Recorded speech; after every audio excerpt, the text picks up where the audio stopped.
Greetings, everyone. Welcome.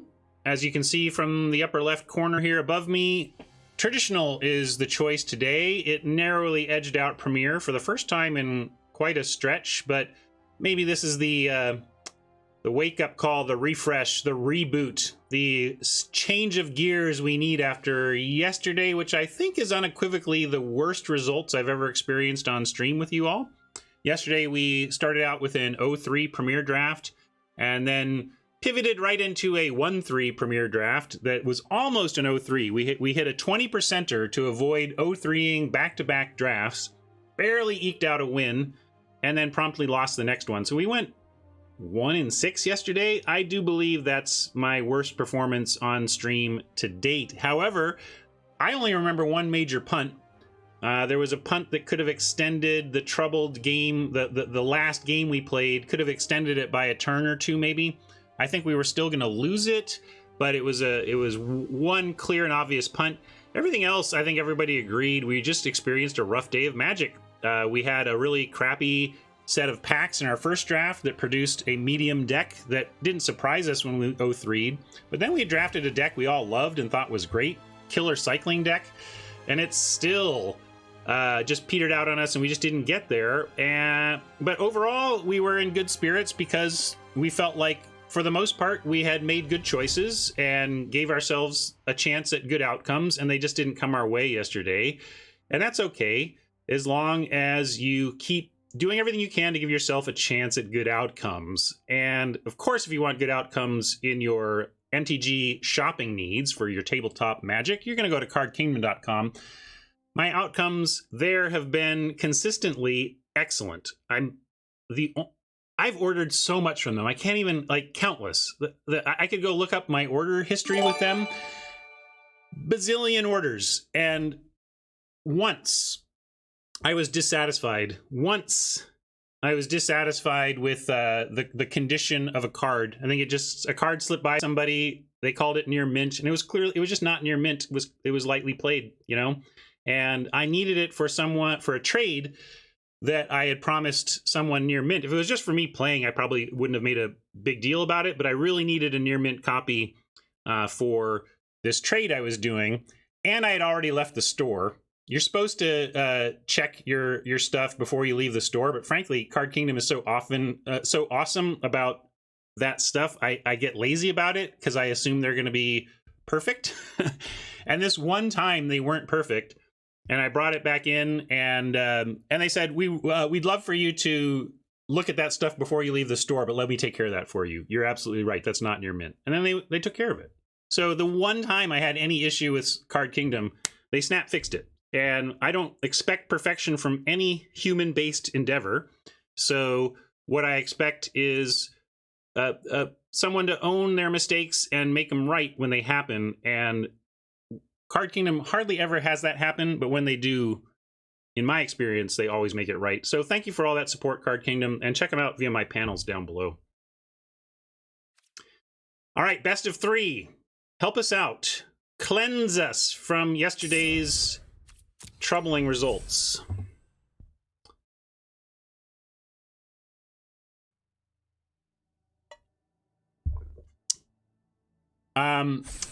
Yeah, let me know about the music. I'm trying to find the right place for it, Mama. I think a little bit of background music that fills some of the, I am not often creating dead air, but sometimes we're waiting on Oppo and there's not much to say about what's going on.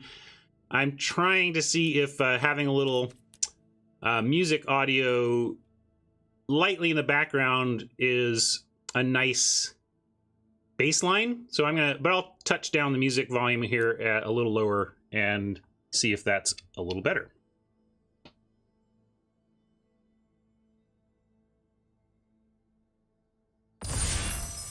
Is sniping the draft table cheating? If you are in a draft and you learn anything about what other people in your pod are drafting, that's cheating, right?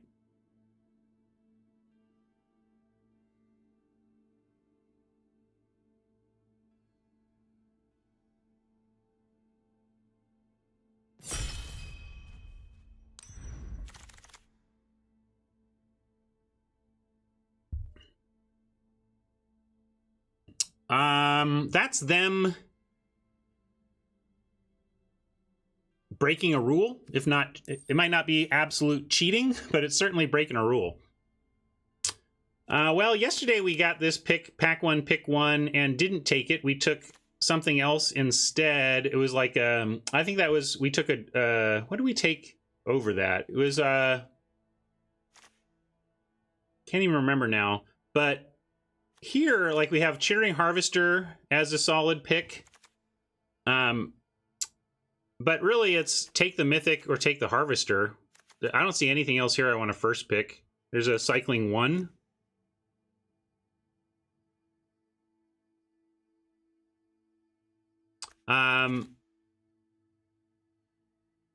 Oh yeah, the fight card. We can take Harvester. This is more open.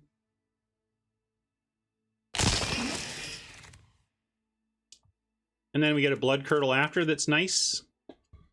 There's a Farfinder as well. Pacifism, we've talked about. It's not as great as it could be in this set, but it's still playable removal that you're happy. Media would cut Harvester from most black decks. Shots fired. It's a swingy card, Media, because you can get into situations against token generators where it's just not doing what you want. But it can absolutely take over games. It can absolutely take over games, so I kind of like it. Certainly taking a Blood Curdle to follow up that first pick, though. Not going to take this Triome or anything.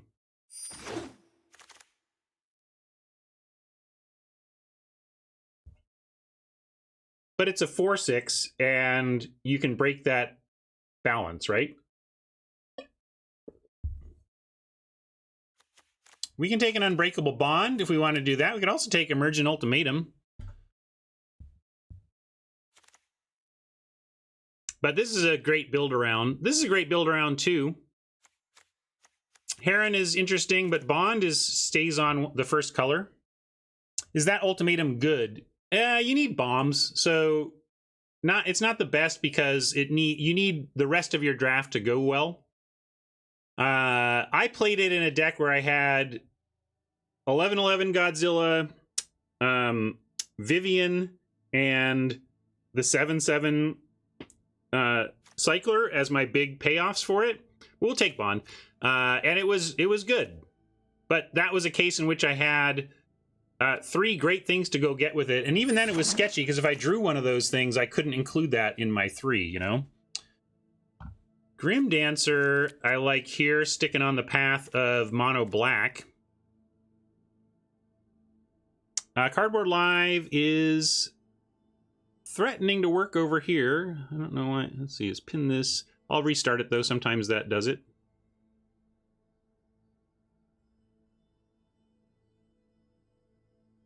Panther, I would take, like, if this were garbage, I would probably take Panther here over anything else in the pack. Maybe Naturalist as a fine place to start with the green-black cycle Unbreakable Bond thing, but Grim Dancer's too good. Farfinder was under consideration last pack rule, but we declined. All right, now where are we at here? Wolf Bear sets us up for the possible green-black, which is kind of, again, where you want to be if you're going to do Unbreakable Bond back for more stuff. Leech stays open on color. You can just take... I've never seen... This has never beaten me, and I don't think it's good, and nobody has ever showed me that it's good. Pajaman thinks the wolf is pretty bad. I mean, it's hard for a 4/4 for 4 to be that bad. If it did nothing else but be a 4/4 for 4, it wouldn't be that bad. That being said, we could take the Leech to help support cutting the black. It's just that we kind of want to cut some green because of the Bond. I agree that the Wolf Bear isn't that great, but I think in that spot I like it because of where I'm trying to navigate us in terms of a seat. Yeah, I get it. It's bad. Again, I think bad is a very strong word to use for a 4/4 for 4 with upside.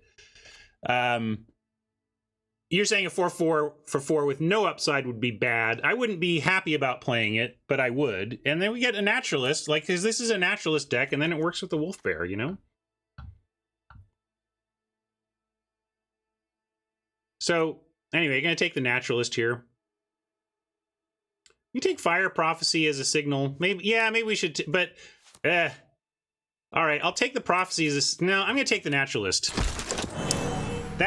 You're right that that's a signal, but seriously, with Unbreakable Bond, the Harvester, the Wolf Bear, with where we're headed, this just is exactly what this deck wants, and Prophecy is a spec in a different direction. So I get it. If you took the Prophecy, I don't blame you, but for me, this was just such a synergy pick with what we have that I went with it. Yeah, no deck wants to be green, whatever. I think everybody's a little too down on playing green, but we'll take a Essence Scatter here. Yeah, I can take a land too. I'm going to take Scatter. If blue is open, we might want to back into that. Drannith Healer here is kind of sad to see still available, but we can take the Deadeye.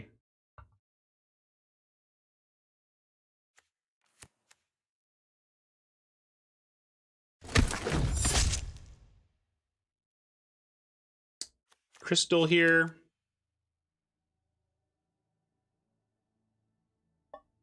Goriak has come up a little bit. It does mutate, but this is classically where I don't want to mutate. This is where, if you're mutating under the Goriak, then Media is right. You're just sacrificing creatures to mutate. I really want to get Farfinders and expendable stuff to mutate upon, and then you don't feel like you're giving up a card to do that. Yeah, we can take Connection. I'll take Goriak, though. Fertilid is perfect. This is where I want to be mutating, right? Because you mutate onto Fertilid, you can still get the land value out of it while making your mutate target bigger. Dark Bargain is nice too, but Fertilid is where Fertilid and Farfinder are the turn 3 plays that I love mutating upon.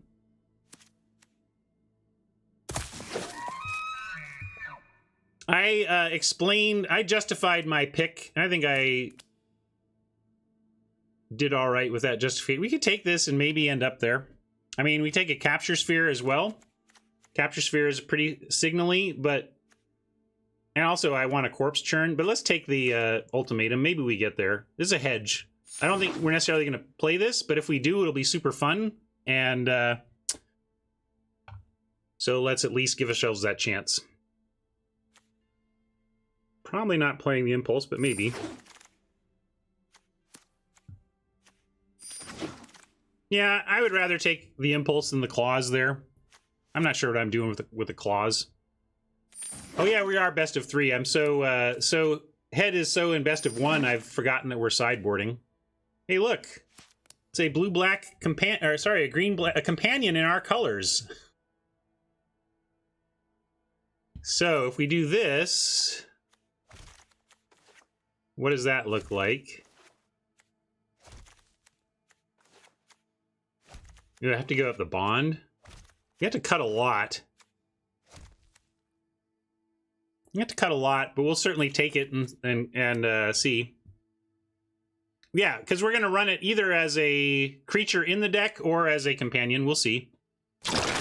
So I pulled them out to see. Oh, gosh, now we got a Lurrus to consider.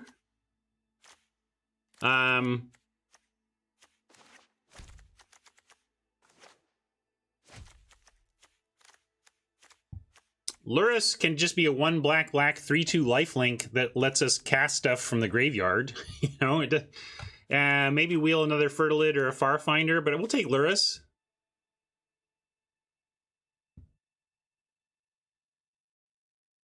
Nah, we're not companioning Lurrus, but again, do you like it as a 3/2? Like, pretend this is a common. What if this were just a 3/2 lifelink, or not even call it an uncommon 3/2 lifelink for 3, where you can replay some cheap stuff.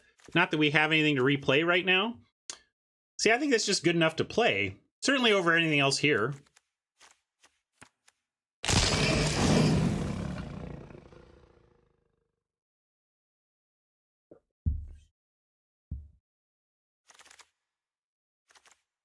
coming up Millhouse-ish here.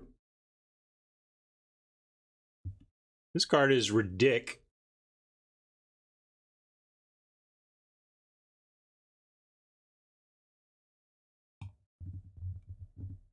I want the Parcel Beast too. I would splash the heck out of that.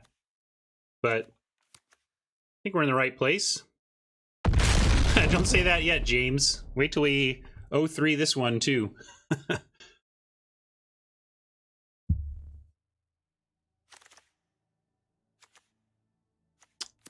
Nice Great Horn, except Naturalist. When you have when you're looking at potentially companioning Umori, this becomes an incredible pick. But look, Sharknado, how do we? I really want a Naturalist. It is so good if you're companioning Umori, but if we take the Typhoon, we're basically saying we're not.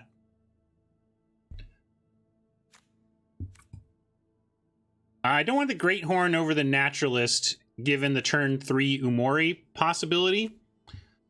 But I'm dying here. This is like one of the best cards in the set.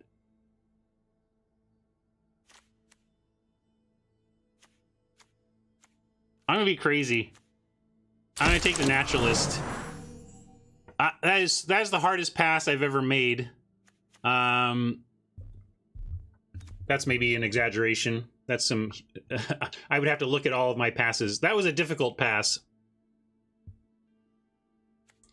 Yeah, old fat guy, the question is, was it worth... Is the Typhoon so good we should just take it and not companion Umori? But I think I want to try and companion Umori.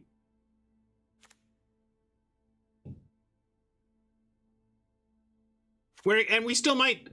We maybe will abandon this as a companion and do all of this stuff, but we're still taking this. And there's a back for more. Now with a back for more, we may have to just reverse course. Because we could take Farfinder and stay on plan. But this seems too good, right? This is what we want to do. All right.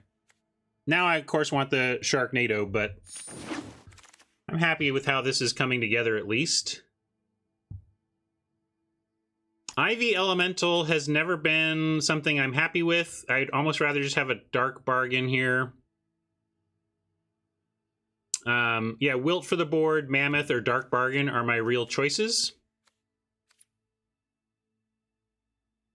Mammoth, pretty good, but do we love it? It's not really what we want. Like, we can take a Mammoth. I'll take a Mammoth as a hedge, because we want to make sure we have stuff, but I hope we don't play this. I hope we don't play this.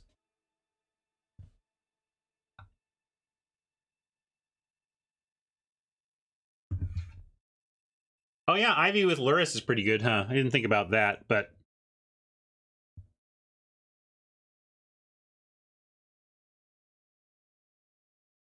Yeah, I know. There was a Farfinder. That was the other question there. Oh, I don't really want this. I was kind of too busy chatting with chat. We take a Memory Leak if we don't think we're going to do the creature thing. We take Lead the Stampede because we are trying to be very, very heavy creature. But Mole sets up Self-Mill for the back for more. We should take the Mole. This is a Mole deck, right? It is nice with our shenanigans, but Lead... I would like to pick up a Lead here. I think we'd be happy with a Lead. We can take a Bloodfell Caves in case we want to splash red. We don't have any red to splash yet. This thing is a white splash if we hard cast. Maybe this is a dark bargain spot instead. If this were black-white, if this were a green-white or black-white land, I would take it, but I don't think we were close enough on... This is so sad. Boon of the Wishgiver here at Pack 2, pick 11 is wow. We can take the Rugged Highlands. We could take the Boon in case we pivot towards some blue splash, but I guess we're taking the Highlands. Here's another Highlands, but we'll take our first Wilt. Although, frankly, Wilt is pretty replaceable. Highlands gives us 2 red lands. Yeah, I get that Dart is, quote, good with Luris, but I don't know how much I want to try and force building around the Luris.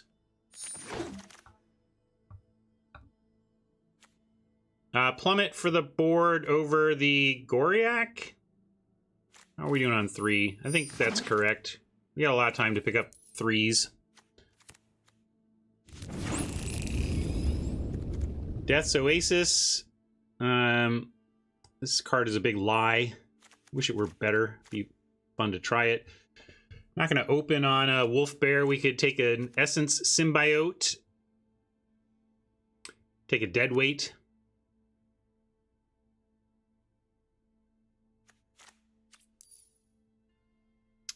I think I like Symbiote over Wag.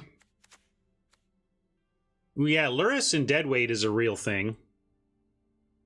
I think I'm going to take the Deadweight and try and wheel Wag or Symbiote here. Because Deadweight Luris is more appealing to me than, you know, that Artifact Luris or whatever. So now we could take it like a Fire Prophecy if we wanted to. Another kind of unplayable rare. But here's a Ram Through and a Naturalist.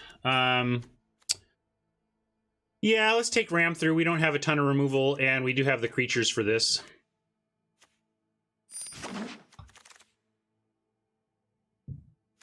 Mamba is a decent mutate target. Can be recast with Luris if it dies. Parrot is also good. What do you think? Parrot or Mamba, I think, is where we're at here. Yeah, Mamba is kind of a lie, Surion, you're right, but it's not unplayable. Maybe Porky Parrot because it's less of a lie, and we have the Void Beckoner. Yeah, Pajaman's got the point. And now I'm happy we picked up these Highlands, because yeah, let's do it. Another Ultimatum. We're far away from that one, not even going to consider it. What do we have to consider here? Pretty rough pack for us, all things considered. I'm not playing a Cocoon. I think this has demonstrated itself to be largely unplayable. Oh, the Grim Dancer too, yep. Yeah, I guess we take the Breach. It's decent sideboard material, and there's nothing else here for us. We could take the Crystal to double splash, but the white and the red. But Breach the board, maybe we'll wheel that Crystal. Here's another mole that we like. Terran is... this is such a removal-dominated format that the hexproof on Terran has proved much more valuable than I think any of us expected. We do have a Wilt. Right? Didn't we get a Wilt? Oh, I thought we got a Wilt. Maybe we didn't. But yeah, Mutual Destruction is also decent. We just don't quite... I mean, it's like we don't have quite the expendable creatures for it, so that's real. Although we do have... You know, we'll try and get some flash, and then make... When this has instant, it's pretty good. Yeah, but Craig, if we only ever mutate our Mythic, I'm fine with that. If this is a 7-mana mutate card, that's fine. But we'll try and find a way to splash the white before this is at the end. Before we finish this out. So Barons here is a way to help us with that.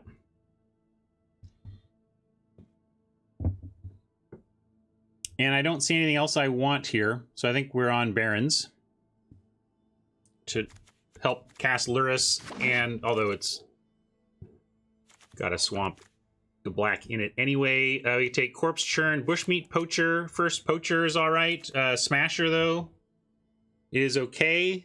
If this were a black or green cycler, I'd be in. The fact that it's red is a little less exciting to me, but it does produce something in the graveyard for a back for more, you know. I have it on Poacher, though. I think we'll want one Poacher in this deck.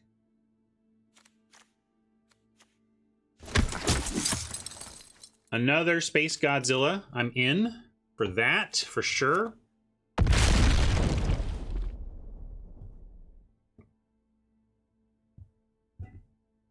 Yeah, we don't have a bug, though, right? Unfortunately. I'm just gonna take gems here. Not playing any of this stuff. If I were in a Pro Tour pod or whatever, I would take Lockdown. Yeah, Spinnerets is okay, but I'm going for the gems. I can't take gems over Easy Prey, though. You could also take a Cavern Whisperer, but I think Easy Prey as early interaction is good. Yeah, Late Marmoset. Is anybody in this deck?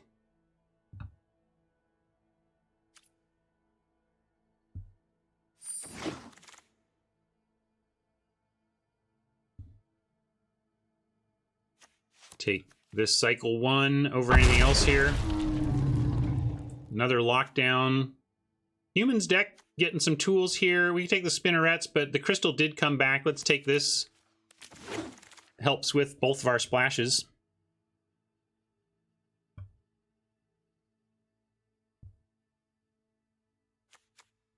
Night Bonder. Not going to make the cut. I don't think we're even playing another Deadeye. We'll play the 1, but I don't know about 2 Deadeyes. 20 on the grind. 4 cuts to make.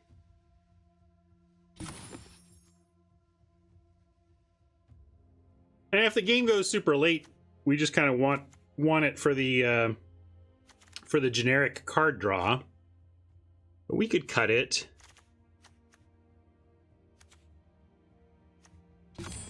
$17.10.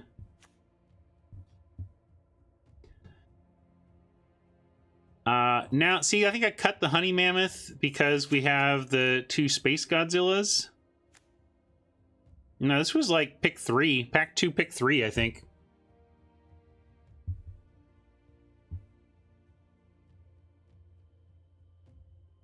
Yeah, we could even potentially play this with this effect and all the reanimation. I'm not going to cut the Parrot. We have pretty easy splashing for it with 2 Rugged Highlands, a Fertilid, and just need 1 mountain, and then boom, and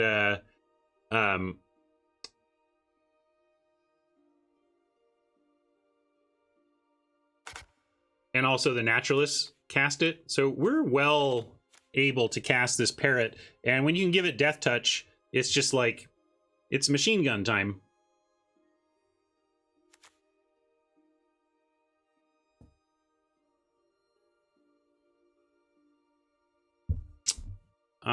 Three more cuts. Wolf Bear I want in because we have the double Naturalist. Naturalist into turn 3 Wolf Bear, into turn 4 attack for 8 is reasonable game, if not big game.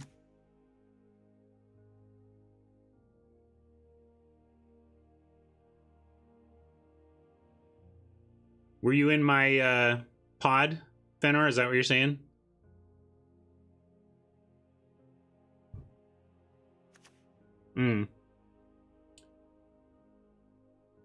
I know you wouldn't cheat on me, Fenor.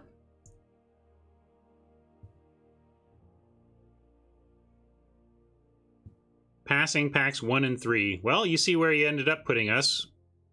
Don't know how you fared.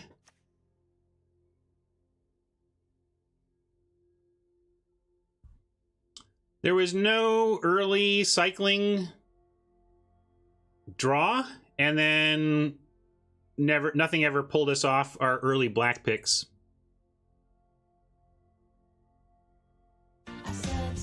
Oh, Fenor, that Sharknado pass was tough. At that point, we were still thinking we might companion Umori. So we took something. We took a Naturalist, which I don't regret heavily, because this is a great card for this deck. But we took a Naturalist over the Sharknado because of Umori. Promptly, next pick took back for more and abandoned companioning Umori. Thank you for the sub there, Doc. Appreciate that.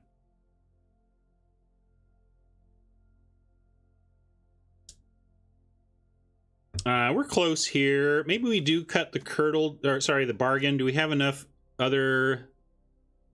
We don't have any other real card draw, though. I think the Goriak can go as suggested. A little to whatever. maybe one of these 4s should go. And it should be... Again, I want the wolf bear. I think the wolf bear earns its keep. I'm going to splash the porky parrot. We're not cutting Umori. So it's got to be the dark bargain or the deadeye or the poacher. Oh, plummet still. Thank you. Let's get rid of that. That's nice. Nice easy cut there. Appreciate that one. Are we 17 lands? Are we happy with our land situation? I think that's correct. 17. Yeah, Deadeye can do some reanimation stuff.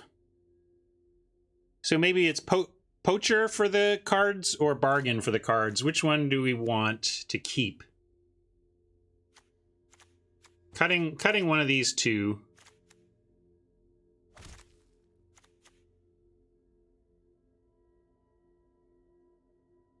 You want to cut Easy Prey and bring it in? It has cycling. I think this is kind of underrated. I know it has a narrow field of cards that it takes care of, but it sure does take care of them. Don't worry about the lands yet, Pop. We're gonna figure out the situation first of spells. So final cut. A suggestion for Easy Prey. I'm gonna go with one of these. Let's cut the bargain because at least Poacher draws cards and is working with our Umori, you know?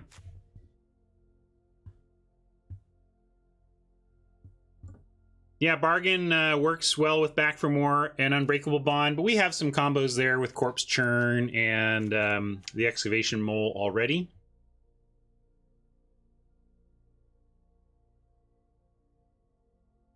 Yeah, this curve is, well, hope we find a naturalist, right?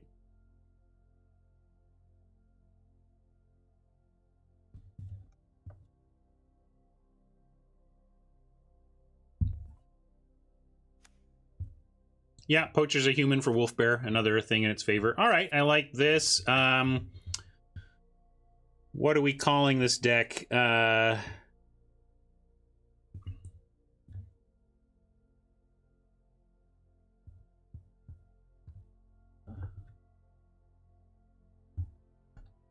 Maybe...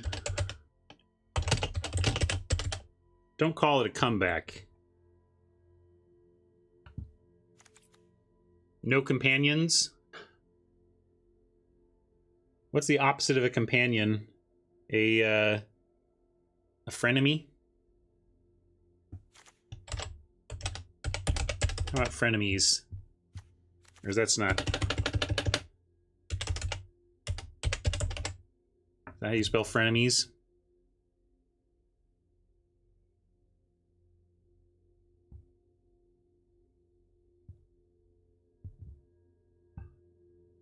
I think that's a pretty broad conclusion to say Naturalist is, quote, bad because games go long in the format. I think it's a downside that it's a bad top deck. So, you know, same problem with like Llanowar Elves and other ostensibly great cards in developing.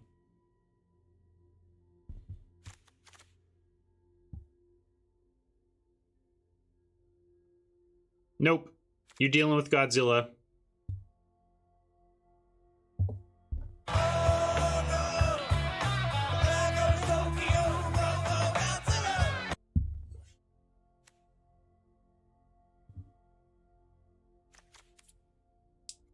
I don't know any bling redemptions need to speak up now.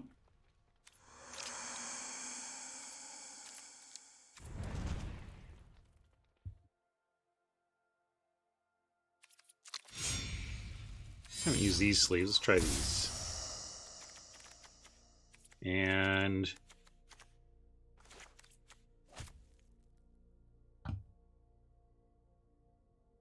go. Yesterday we used Soul Ring sleeves. You'd think that'd be good for me. Draco wants Bond on the box. All right.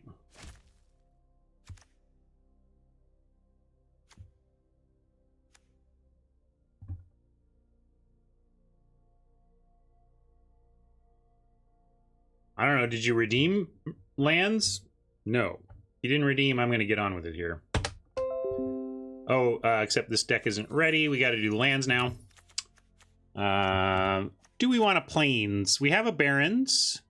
The only thing we need a plains for would be to hard cast Biolante.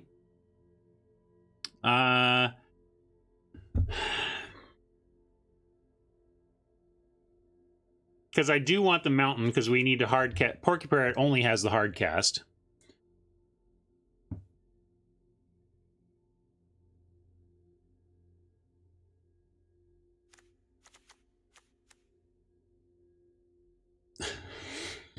Jeez.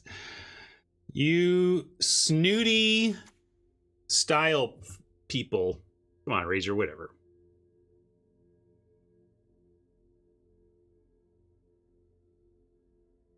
Yeah, we could have taken the Typhoon for the ultimatum. We're not very close to it, though. All right. I want to know what you think about running a plains or not. My inclination is not to. And to just treat this like a 7-mana spell. And then if we luck into the Barrens, that's fine. Yeah, I'm going to say let's be more reliable with our early game. So 6, 7, 8 forests, 6, 7 swamps.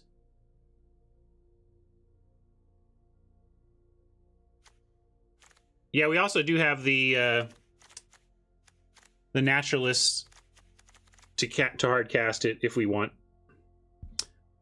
So now I'm thinking, do we want a... I guess we want to bring it even... Well, we really want that naturalist on 2. Just trying to figure out if we want another...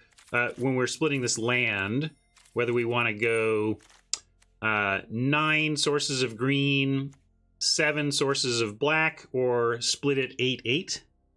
And I think I'm going to go 9 because of the naturalist. We really want to make sure we drop naturalists on 2 if we happen to get one in our opener. So let's try that. And then I think this looks good.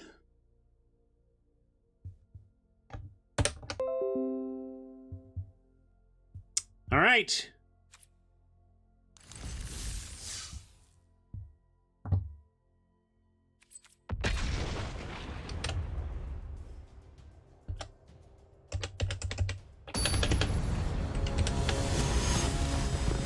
Threw up a par poll, and I will update the format here to reflect traditional.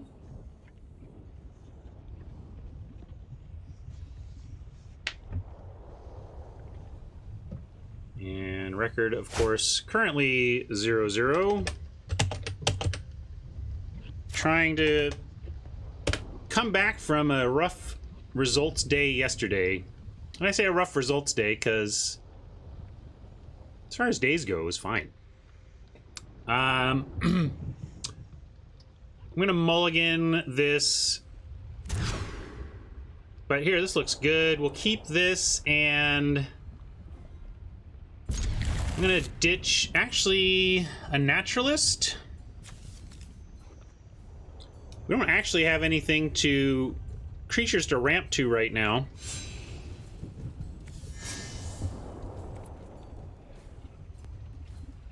I wasn't sure how to spell the fake word rule, but since it's based on friend, I'm surprised it's spelled that way.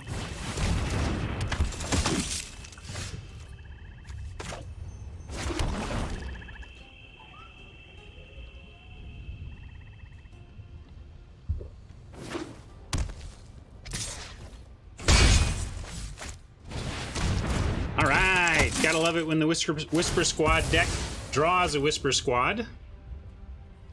I mean, draws 2 Whisper Squads. And I'm going to Naturalist now for blocking, and then we'll churn next turn.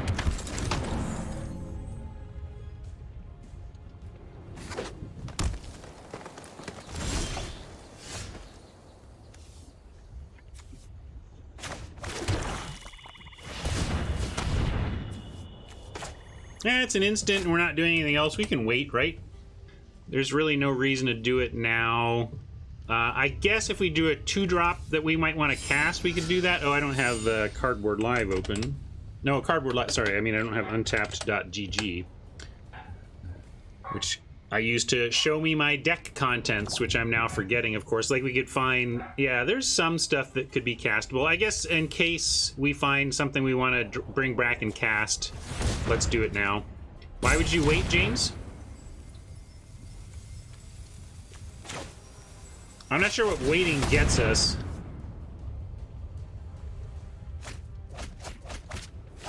Nice. Let's see. We want...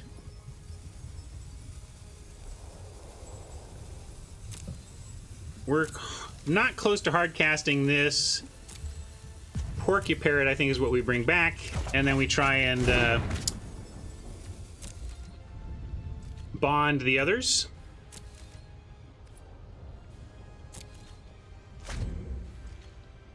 Yeah, we keep Porcuparrot in hand, get this back on the battlefield. Although the trouble is, it's too early to mutate this. We don't have a full graveyard for it. Oh, ram through? Ram through, you say.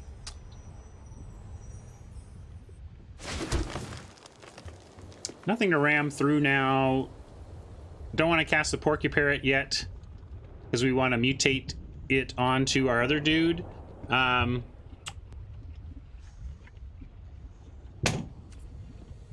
Yeah, I suppose it opens up to memory leak, but we kind of wanted to leave any good stuff in the yard anyway. We could pair it now, but it doesn't... We'd have to hard cast it. You can't mutate onto a naturalist. And I'm going to be patient and wait. Let's see if they get another squad. They didn't even get another squad, so their squads are all out.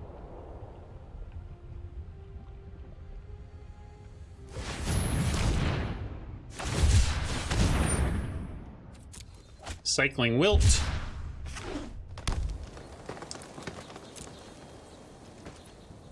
Just want to land. Found it. Good one, too.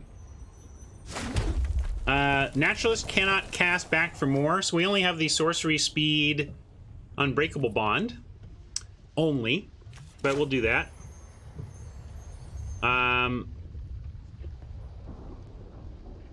Well, that's the thing. We can just we can save the back for more, because if we start with this dude and then mutate onto it, we can just bring back Space Godzilla through this, and then if either of these die, then we get back for more on the post-removed situation there. So yeah, I'm going to do that. I'm going to get...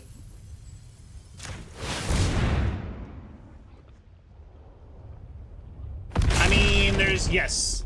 Like, there's removal that could take care of our creatures. I mean, this format is really defined by the excellent removal that keeps stuff like this in check, but we're not going to not try and do it. Let's make them have it, and then know that we have good backup plans if they do.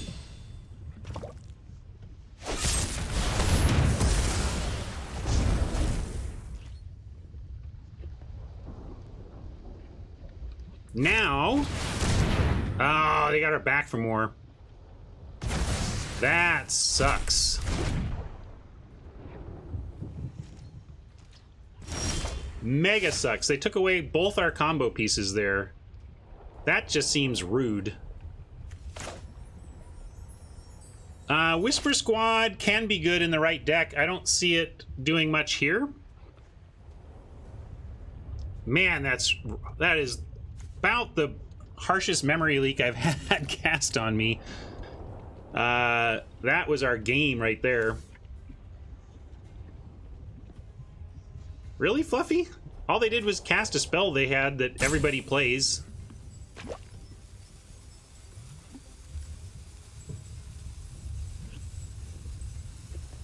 That being said, hard cast Parrot, leave up Ram through.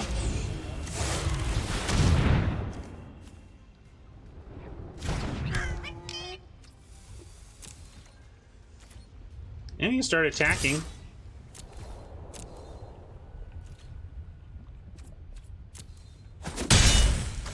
Our big plan was utterly disrupted by Oppo. Now we're looking for kind of our plan B, which is just finding and casting good stuff.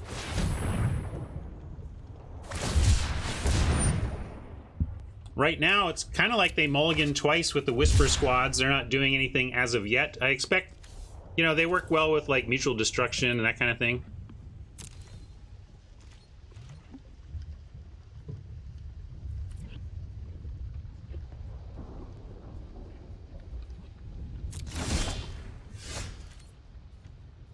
A little floody here.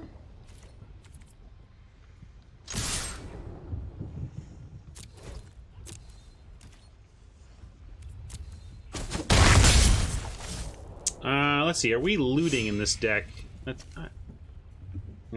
think the last thing I did was take a screenshot. Yay, there's my screenshot. So, what are we looking for? We have... Just making sure there's not a reason to keep land. I don't... you know... I guess they could have the common discard mutate. Right now they can't mutate, though. Still... we have another Death Touch Cycler, and we're close to being able to cast it, so I'm going to keep playing lands on that philosophy.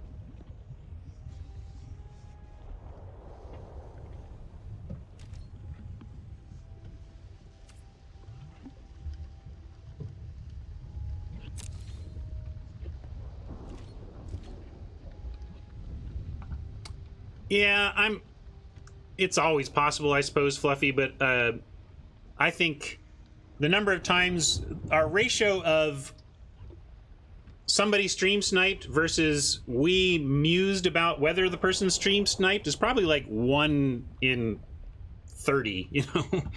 We talk about stream sniping significantly more often than I think it actually happens.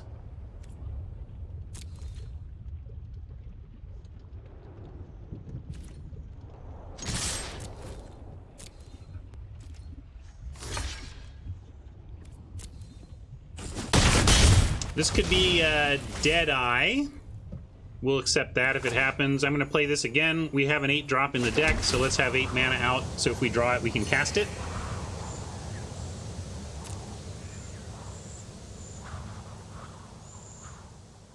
Deadeye? Question mark? No. Phew.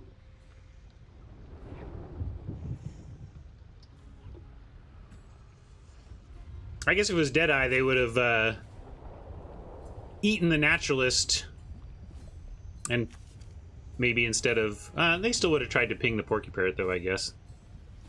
Yeah, it looks like they only had 2. They've had many chances to find a third and have not chosen to do so, so I think we can assume that's a 2-squad deck. Harvester of our own. So...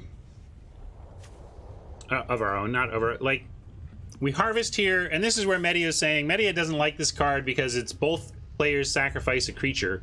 If we harvest the Porky Parrot, we sacrifice the squad, but we've put all of our eggs in this basket. And that doesn't seem correct with them unable to even handle these 2. So I'm just going to hard cast the Harvester and have an expensive 4/6 that we can mutate onto later.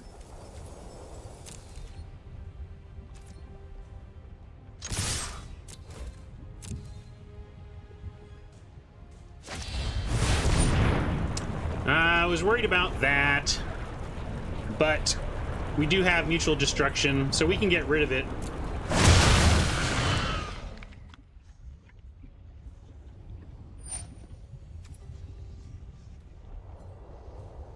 Oh, except it's not flash, so they get both of these. Yeah, that's bad for us.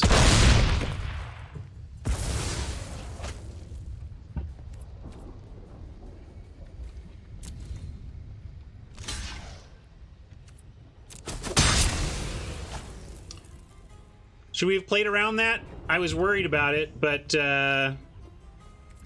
maybe should have played around it. I'm gonna hard cast this though, of course.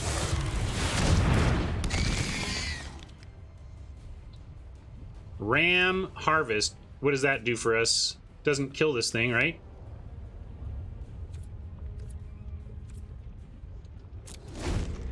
If they don't play another creature, we might end up ramming through the Whisper Squad so that we can mutate onto the Harvester and kill Godzilla. Or...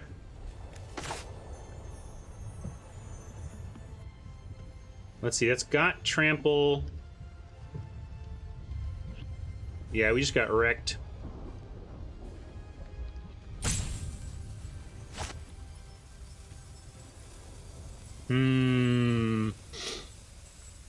Any way out of this now? I don't think so. I think our Oppo just did to us what we're trying to do to them. Frustrating, because they kind of did nothing except the one big excellent thing. And now we can't even now. Ugh. Oh, God. All right. It continues.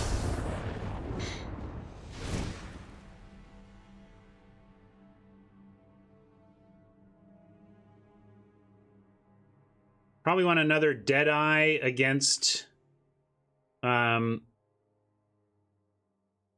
huge, because then we can, it's a way to take out Godzilla. Take out a Poacher for that. I don't see anything we want to plummet. Ugh.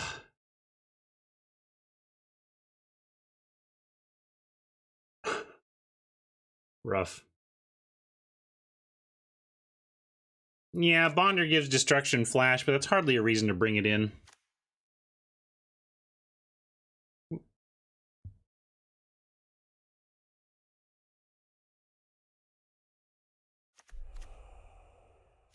Oh well.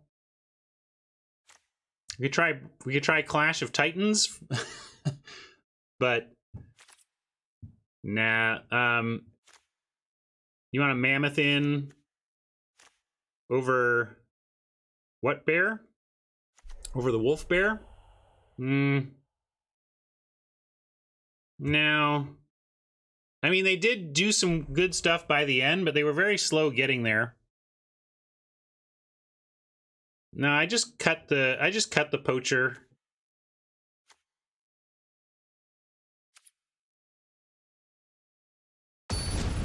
I don't know if they've got a better version of our deck, James. They drew the important stuff that game. They disrupted our I mean, if they didn't take our back for more, I think we win that game.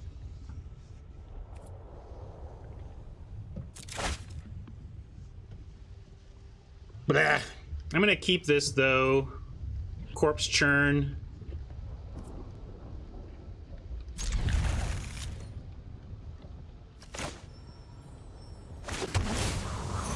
James would mull this.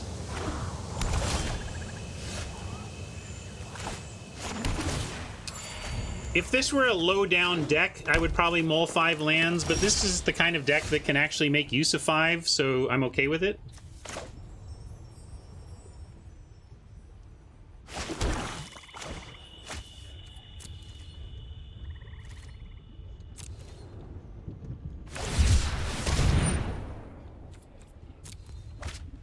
It's another card we're missing in our deck.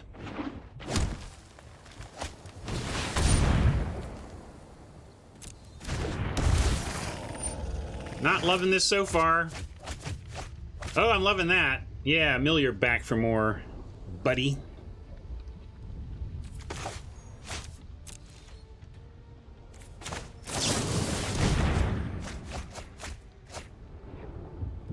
All right, here we are again.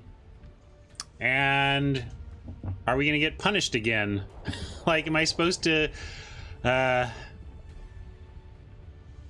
We like Dancer here, Pajaman, unless they make us discard. But we do have another get it back card, so we're gonna risk it. It's our game plan. We gotta try. And we have a Blood Curdle for their presumed eventual Godzilla. Maybe we put this out to encourage that. Go ahead and spend your turn. Although they can't reanimate on 4. Let's dance. And certainly Death Touch. And then it's Lifelink or Menace. Let's go... Why Lifelink? Menace is nice because they can't block it unless if they do it back from, you know... It's a nice attacker. I'm gonna go Menace. I think that's what I want.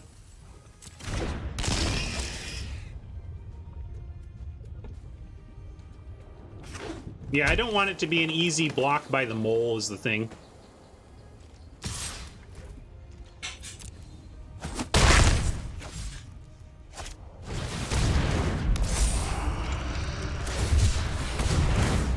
Man.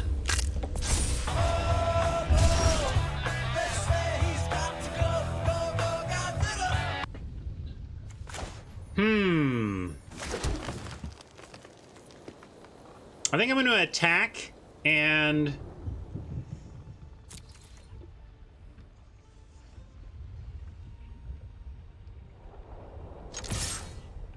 send. And what I want to do is encourage a crackback that we can Lurking Deadeye the Artisan if they come at us with Artisan.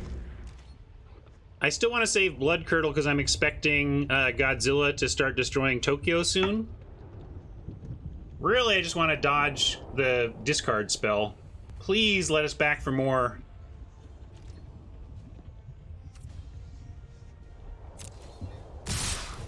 All right, we'll give it a try here.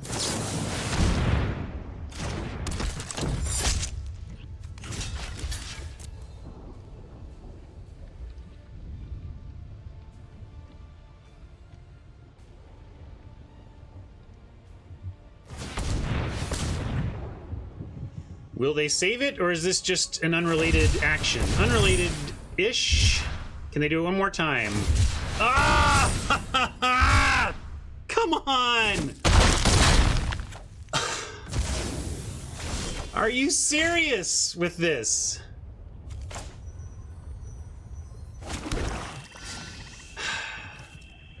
And if we bring this dude back, it fights, and it'll just trade. Ugh. Come on, what is with me? This is just unreal. I think I'm gonna end up handing my hair over to chat tomorrow with how things are going right now. Yeah, we had to bring back the 9/9, quote, have to. And we'll wait. But I'll send in another attack. You want to do it now, Surion?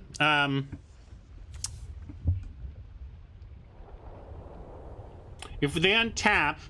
I mean, I think they'll attack again, though. You want to try and get them on the attack?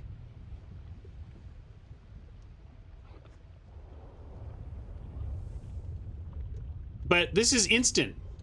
If they leak, we get to do this in response. It's great. Although they get our Blood Curdle. That's true. They could remove it before the fight resolves. All right, that convinces me. Making sure they can't take away our stuff in response is a reasonable reason to do it this way now.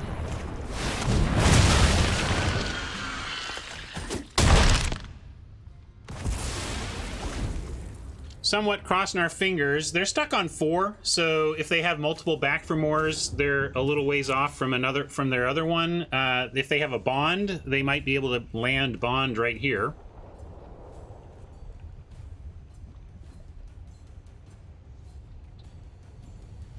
The removal is so good. I just, you know, landing a big Godzilla. Oh, by the way, here you go.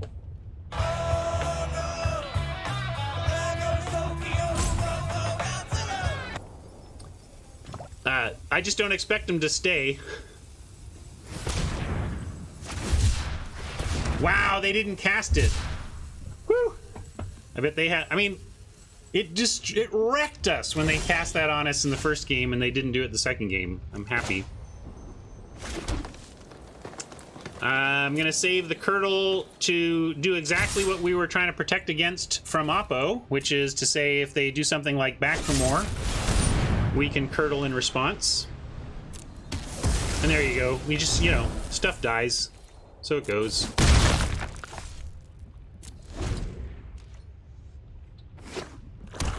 Now they have back for more mana, but not... Or sorry, they have bond mana, but not back for more mana. I don't know. Oppo's deck looks a lot like ours, except I guess they have a Fiend Artisan. So they did have the bond.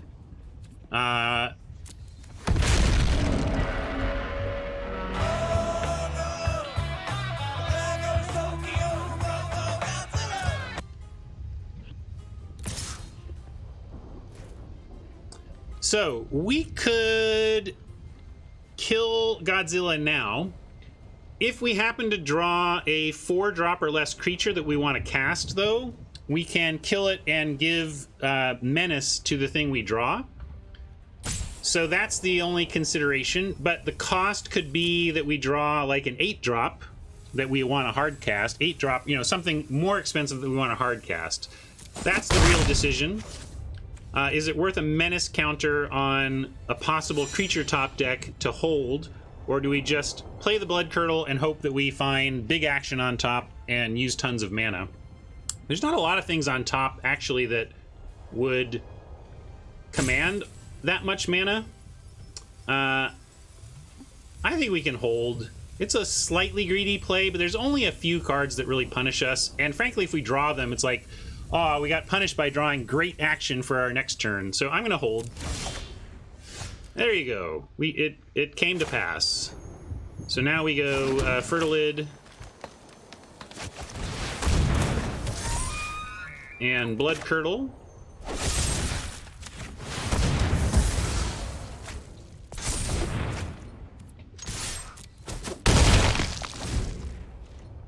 Probably won't matter, but it might. Menace is better than not. I think they got another back for more that we're a turn away from having to deal with. Yeah, we can mutate onto this if we can.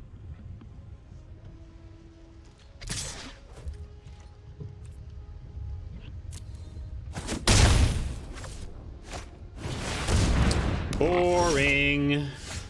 All right, what can we get back? I didn't even look if we can cast, like, it's, yeah, we don't have anything to cast with it, but I'll take the lifelink.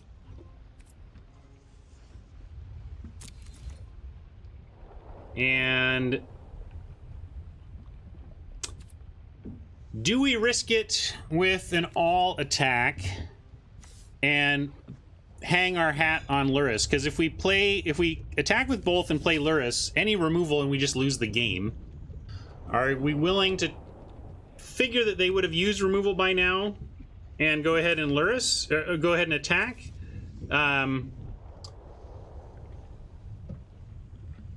If we don't attack with both, like if we leave, say, a Fertilid back to chump and fetch lands, we drop them to 5, and then Fertilid plus Grim Dancer attacking next turn is lethal. So it doesn't, basically, it's important to get them to 5, I think, but then, yeah, I think we should play it safe. So let's do that. And drop Luris. And now we're pretty safe, even against removal, or at least we don't die to removal. We're not just stone dead, GG, end of match to removal.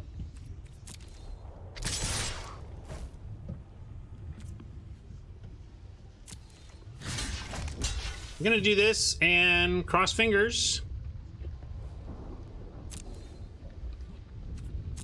If we grab a land to take it out of our deck, Fertilid is no longer lethal, so it depends on what Oppo does here.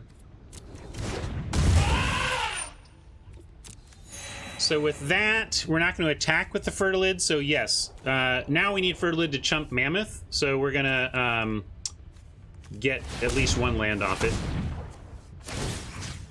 We don't have many things in the deck that Luris can get. We have, like, the Deadweight or whatever, but Luris is really baseline a harder to cast 3/2 lifelink that is fine, but not great in the deck. Let's get... I guess we don't even need our splash anymore. Doesn't really matter. Come on. Bail us out. I'm going to call that a bailout for sure. We get to attack and sack the Fertilid to take out the Mammoth. And both of our creatures have Menace, so we can do that here.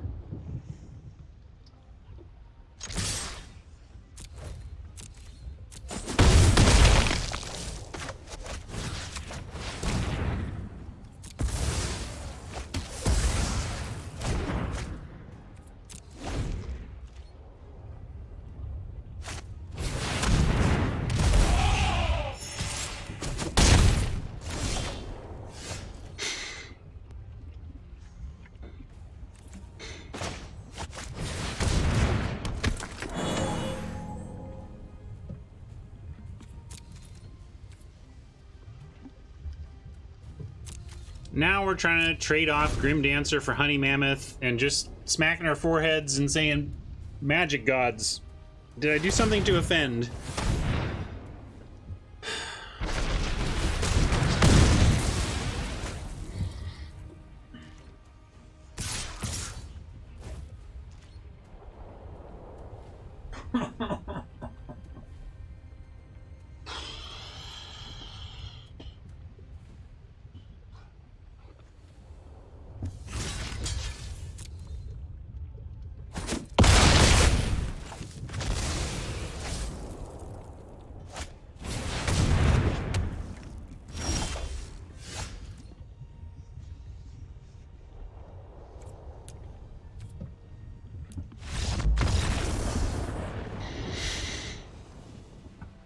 Not even a game, folks. Not even a game.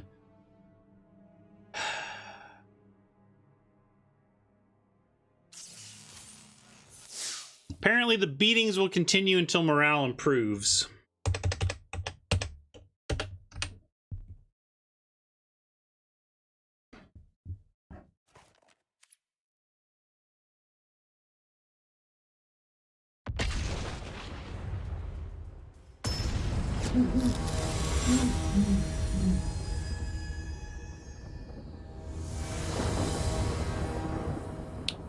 Rula, it's not bad. Naturalist is not bad. It is important for this deck. It has the drawback of being a bad top deck, but it's not bad.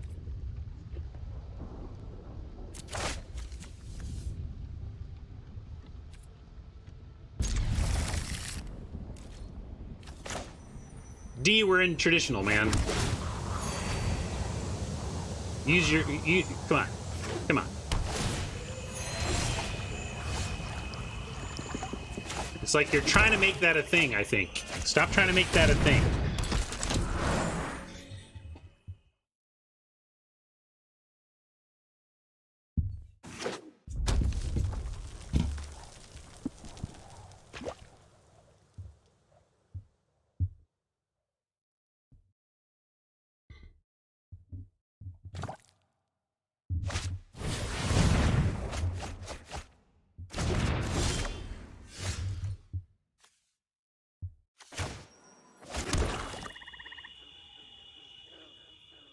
We liked your deck, Steph. We were debating whether yours was better than ours. You certainly had every answer at every moment to really wreck us. We were a little bit surprised you didn't repeat the memory leak, given how devastating it was in the first game. That you didn't take it away from us in the second game. Yeah, it was just like everything we were trying to do, you had the answer, so what can you do? Yeah, we did notice you had some air, you know, a lot of crystals, a lot of cycling or whatever, but the powerful stuff got you there, so good work.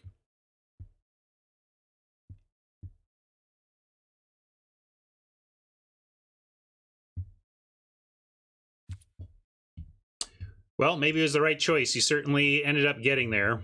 All right, back to this. We're going. I'm gonna do the Menace Death Touch again. If life is a concern, we do have Unbreakable Bond that's hopefully going to make something huge and lifelinky.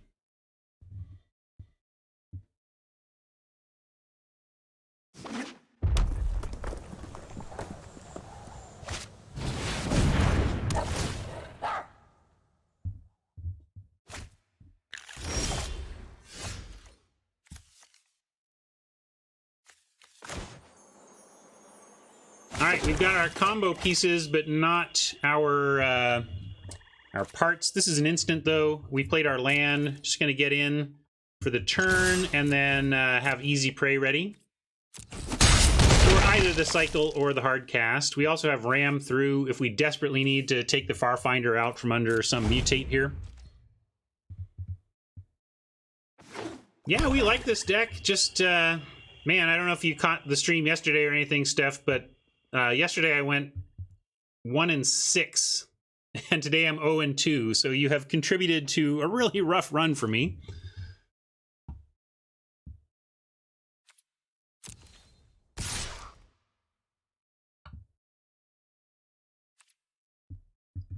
Maybe so, Pajamin, but we have lifelink, and I still think that feels incorrect to me. It's fine to not like easy prey, but it's an easy include in this deck. It cycles, for crying out loud. People are too far down on this card.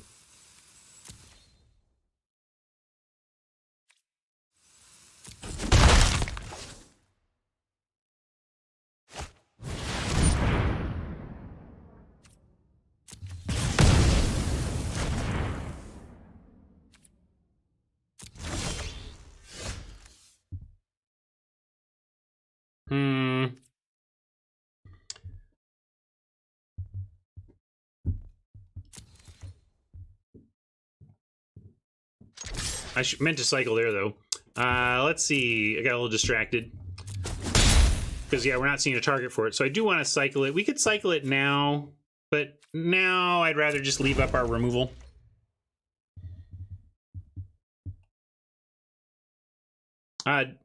Dionysus, in traditional, it's paired based on record in the event. Full stop.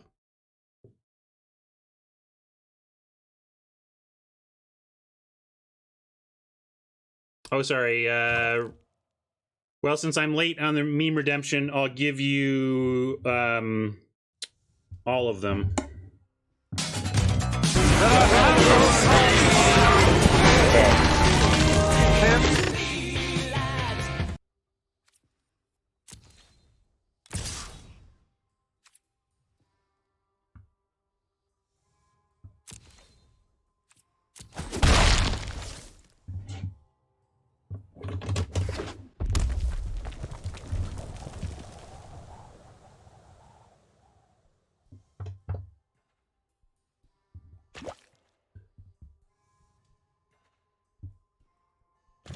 Ooh, did I do it again? Oh no, here we are. We're at the cycle point. I'm gonna cycle now.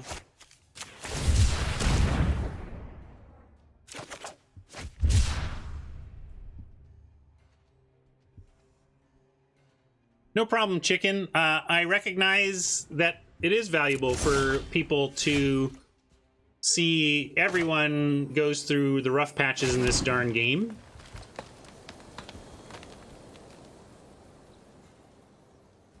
So you can paid newbies here. I don't know what you mean, D, but it's just like a regular Magic tournament where your first round pairing is anybody. Yeah, I mean, you can pair against anybody who has the same record. I don't know how more clear I can be.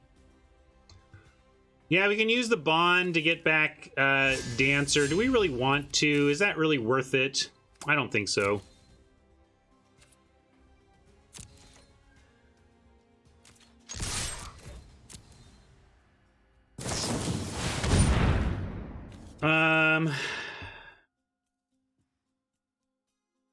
Curdle? Is it worth it? I suppose I need to go full control here. Yeah, I'm gonna curdle it.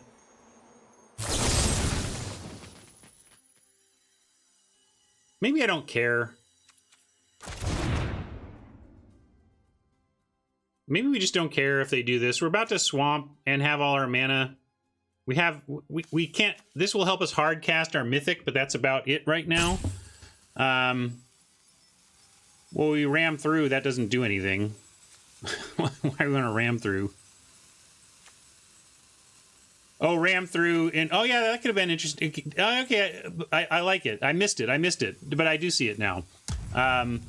Top Rope was suggesting ram through on Naturalist on Deadeye with the Deadeye ability on the stack, so the Deadeye would have killed itself. That would have been pretty sweet. Still would have used a removal spell.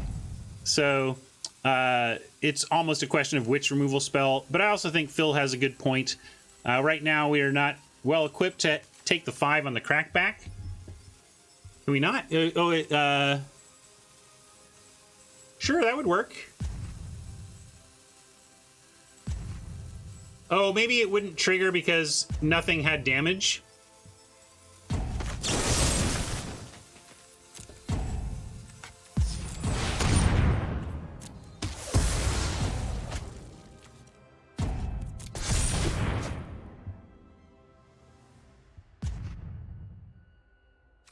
Yeah, maybe it doesn't work, but I like the idea of it. That was a clever thought.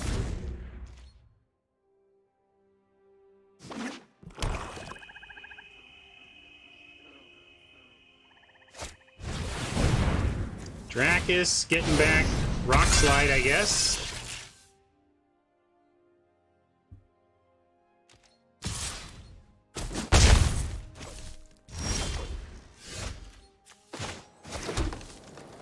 Being a little bit floody here, and now I'll stay back on D, make him use removal on the Naturalist.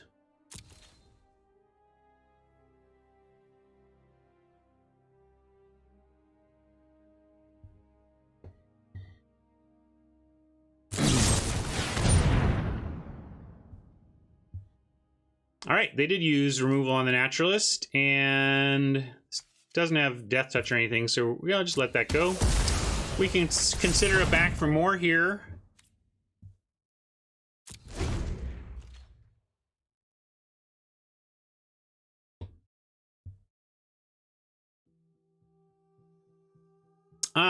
I think it has some, you know, it has. I have a lot to do with it. Slapshot. It has a lot to do with the fact that the core of my audience came from limited resources, where LR has cultivated a philosophy of attitude and community presence for a decade now that I think attracts that audience, and I attracted that audience here. So I think that's a big part of it.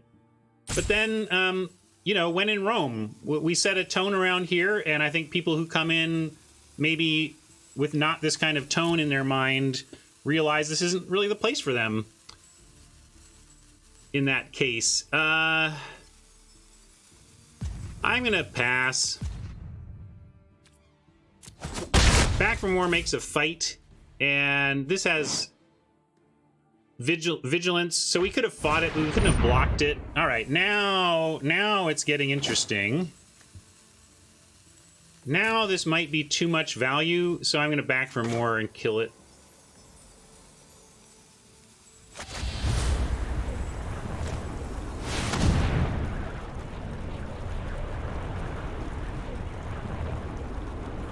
And definitely Death Touch, and now we're back to the same question. Do we want to get in? Actually, in this case, I think I do want Lifelink. We're far enough behind that some defensive...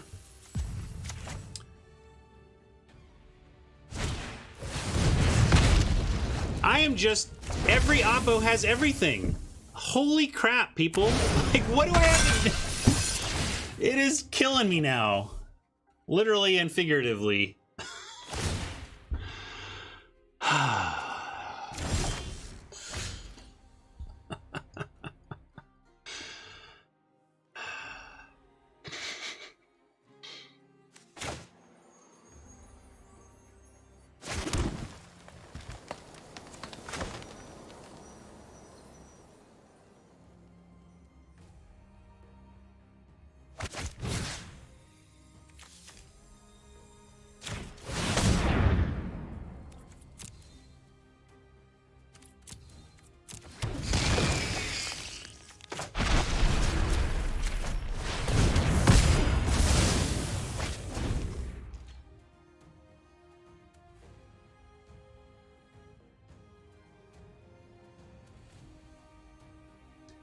Isn't this just what we wanted to do with Back for More, an Unbreakable Bond?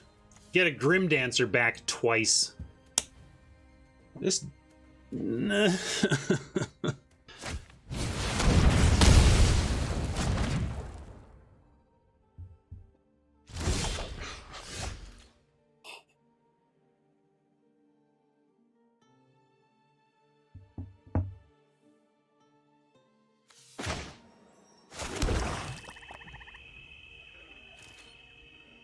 Kind of feel like we're seriously waiting to die. Not kind of feel. I've got a Forest. They've got a Blood Curdle, a Lava Serpent, and 4 unknown cards after cycling a Bomb Rare.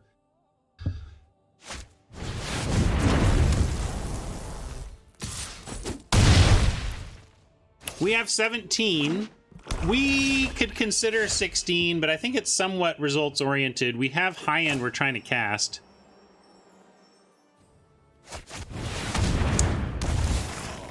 Awesome Balduvian, thank you for chatting and for lurking and for enjoying. Welcome. I guess it's not welcome. Welcome to typing.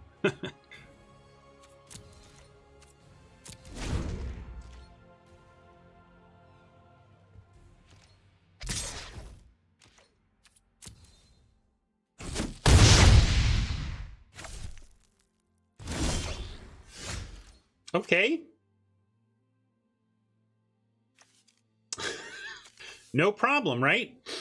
Except it's a huge problem. 2 Naturalists and a Fertilid do suggest 16 in some ways, but 2 of our key cards are not creatures.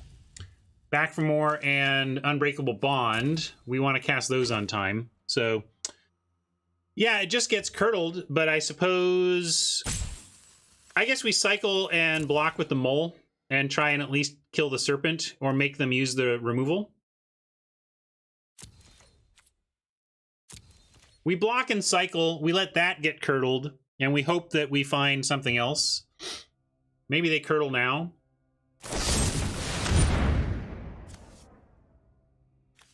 So now,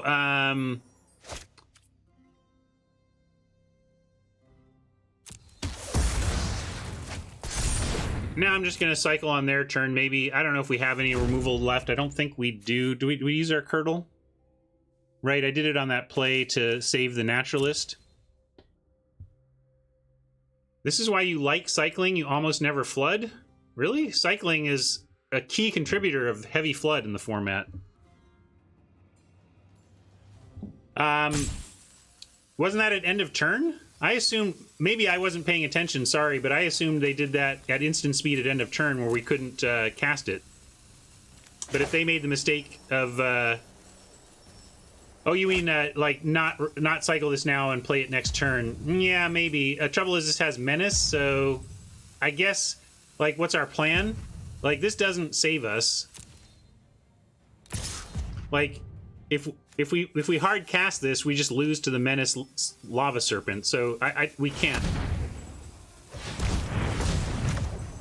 Do we have 2 Curdles? I don't think we have a Curdle. I don't think we have removal is the thing, but we'll try. Luris plus something else at least blocks.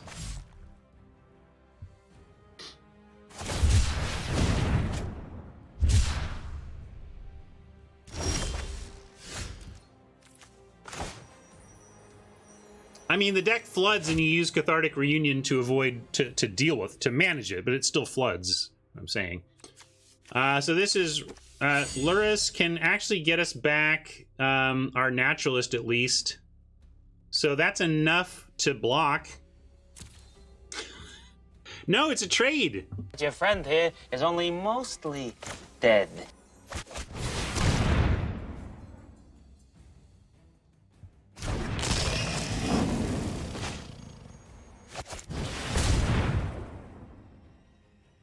Yeah, this is 5 lands in hand.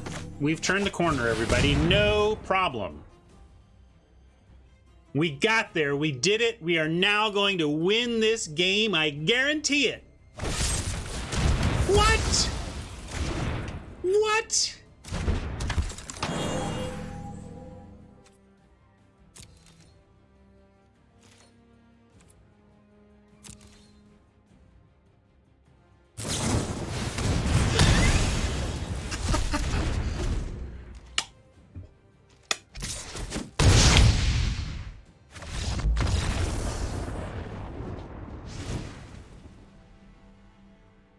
Can I just scoop the match and not the game?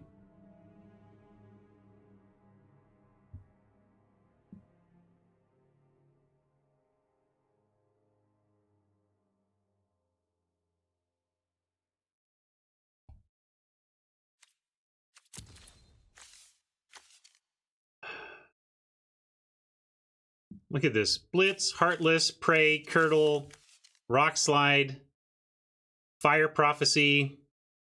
Maybe I'm just doing it wrong, and from now on I should just take whatever the best removal in the pack is at all times. That's when I face the 6 Terran deck.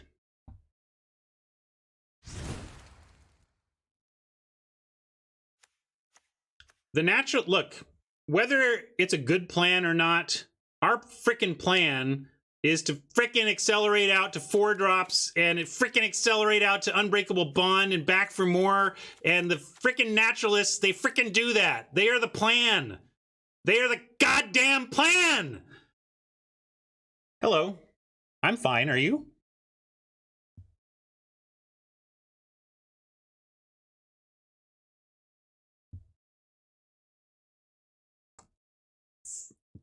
I'm gonna frickin' Smock. I have only said that 400 times. Congratulations, Smock joins D in timeout land.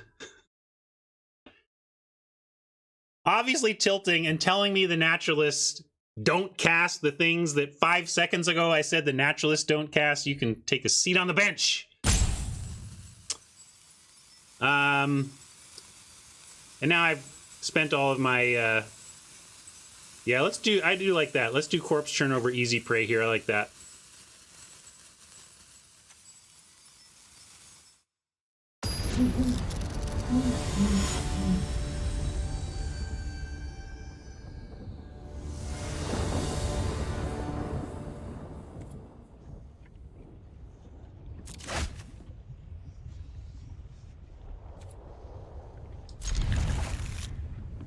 Can't wait to see how this goes horribly wrong.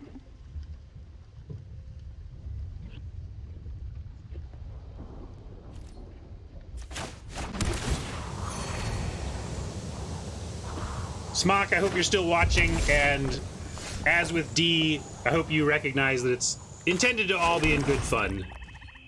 You didn't actually deserve a timeout. I'm just having fun.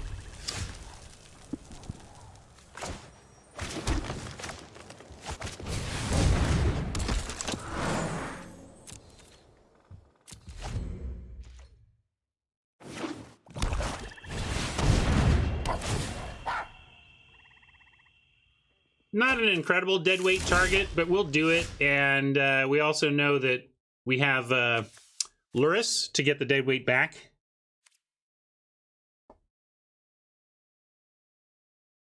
You can think about it, but no. Again, as I ranted and made a raving mad claim about the naturalists being our plan. The point is, I'm trying to accelerate out and put the pressure on quick. Maybe it's just a bad plan in the format because of the removal. Like, putting all this effort into getting a thing out early that just gets removed is maybe not the best play around here, but it is what's going on.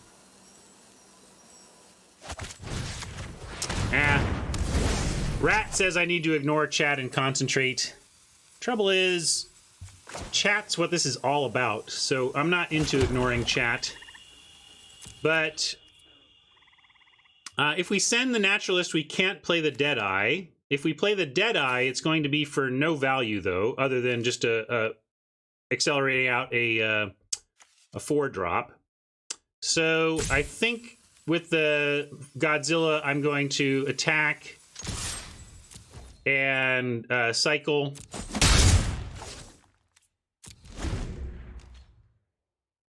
Yeah, let's save this for value since we have this to do instead, and it's kind of our plan. We're trying to accelerate into either hard casting something like this or getting the tools to reanimate it. Yeah, Death Touch Naturalist is not bad. Let's see if it lives, though. There's our back for more. Again, as Smock will tell you, we can't cast that right now, but it's coming up.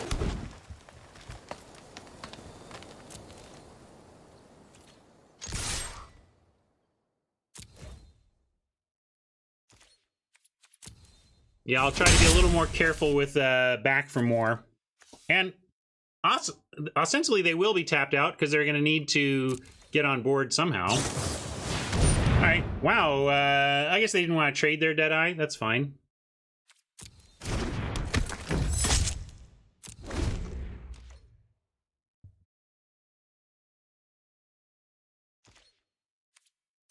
Now they don't necessarily have to tap out. But I like a Deadeye here just to trade Deadeyes and then see what and force them to get on board.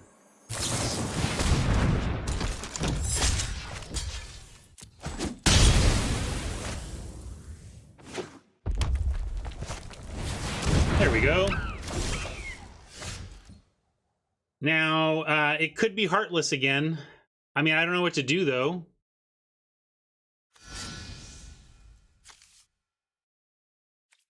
Don't we have to try? Maybe we don't even have to try.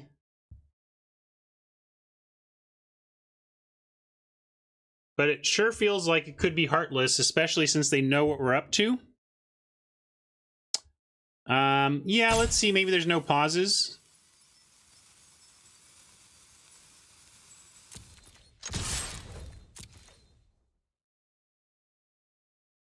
Except there was just a pause there, wasn't there? I felt a little pause there.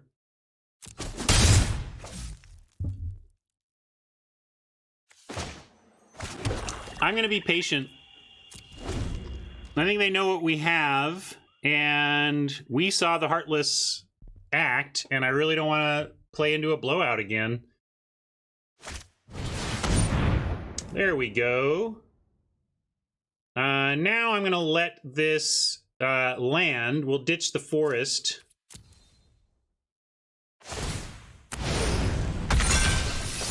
I felt a little pause. We could have churned. There's all sorts of things we could have done. The point is we're waiting to try and see them tapped out.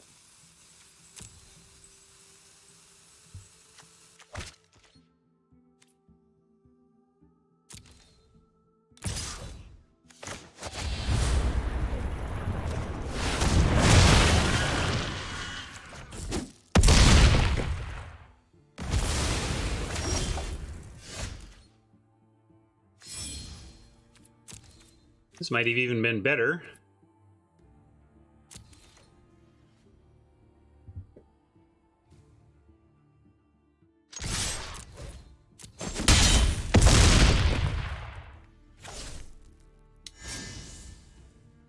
Corpse Churn at least gets back the Deadeye, but it's an instant. If we find a creature we want to cast now, though, we'll be happy to have it. So I'm going to churn. And yeah, we'll bring back the bar, which will help the naturalist. We now are presenting two forms of lethal, the single Space Godzilla and the Wolf Bear Naturalist. Oh my god! Don't tell anybody, but we won a game. Shh! Don't let the magic gods hear. They're looking away from us right now. We gotta try to win the other one before they look back.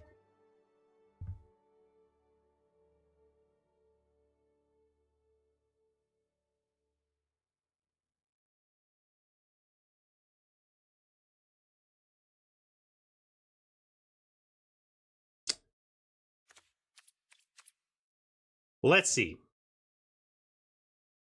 Anything else to do here?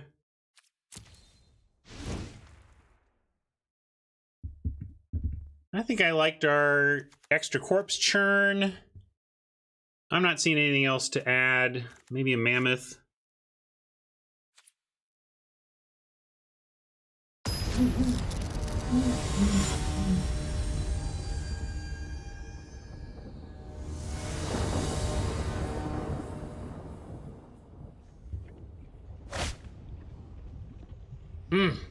Ugly land situation here. And sadly, we got to ship this. Can't keep it.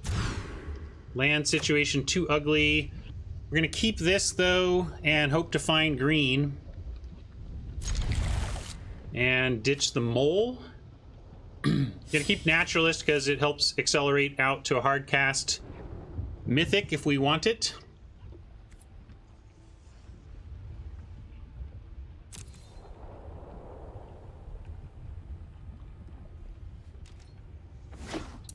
Wow, Oppo had it worse than us. Look at that.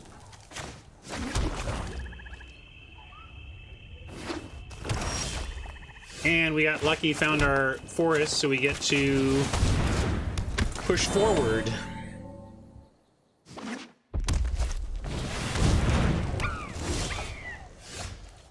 And I was gonna think about this, but hey, look, we get the wolf bear. This is why I didn't want to cut the wolf bear. A lot of people wanted to cut this. Is like naturalist into wolf bear on 3 is actually a pretty big game. And they rock slided it away, but that's good because it means our we got our plant beast instead. We can also churn this back.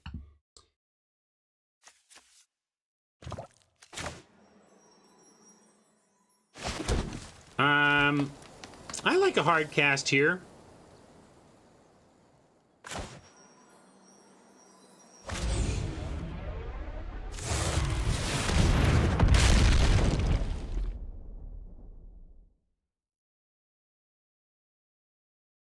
They only have 2 cards yet left, and they do have removal for it. We have a corpse churn to get it back. Unless it's exile based.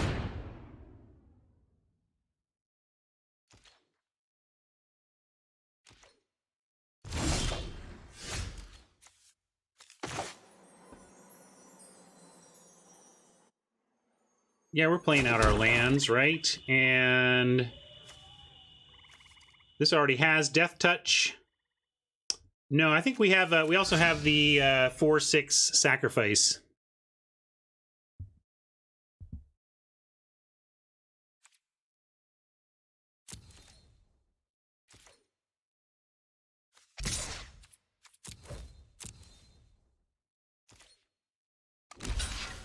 If they have 2 1-mana cyclers, they're actually going to be quite sad.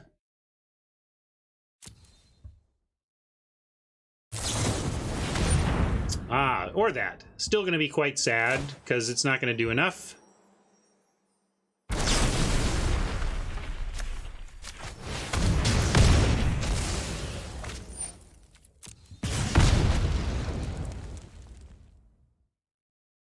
And yeah, I think we should churn here. If nothing else, we get the wolf bear back, but if we do get a 2-drop, we might want to cast it. So I'm going to do this. And get the bear back. Oh my god, we won a game. We won a match. Oh!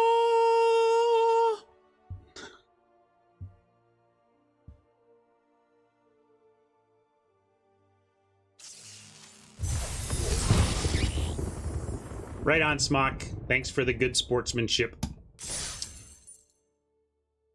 All right, also another gem grind. I should at least put an entry in for today to note the double grind situation.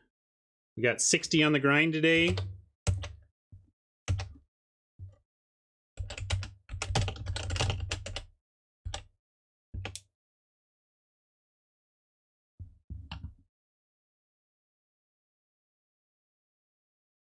The first strike never happened. That's what someone was pointing out, that if Oppo had let first strike happen, it would have worked.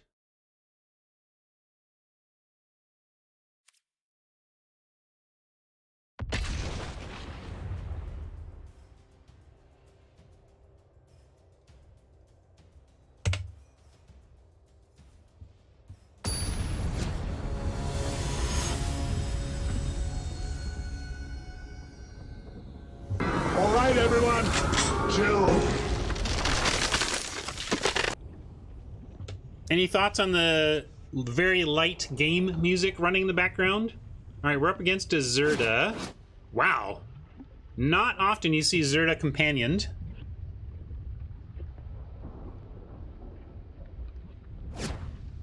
Is it just Mega Cycle? Well, we're gonna play anyway. And we're gonna keep this.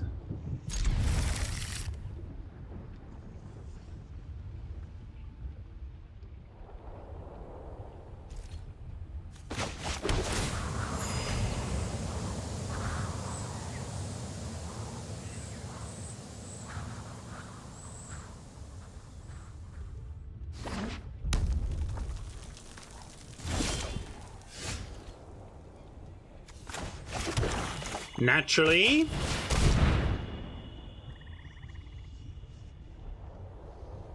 Now we could, of course, Porcupare it, accelerate this out on 4, but what we really want to do is get the mole down to find things that we can churn back if we want, and to give something to potentially mutate the Porcupare onto. So not surprised it's a cycling deck because all the creatures have cycling. It just means some of their payoffs are not available to them, like especially the Snare Tactician. And Snare Tactician not available to this deck. But if they have like 2 or 3 copies of Zenith Flare, just cycling until you flare out would be fine.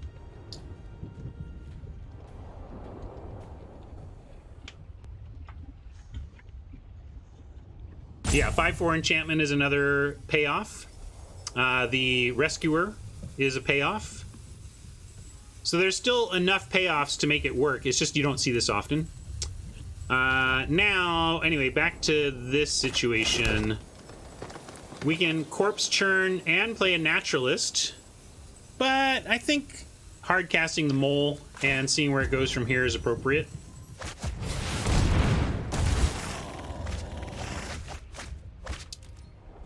I think that's good for us.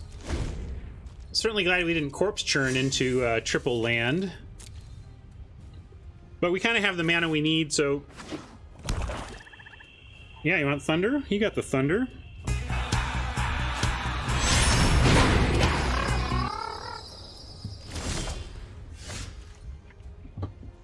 But again, it's just like the tough part here is that Zerda is just a 3 for 3 that they got for free. So we're going to 0 for 1 ourselves here, kill Zerda, and attack.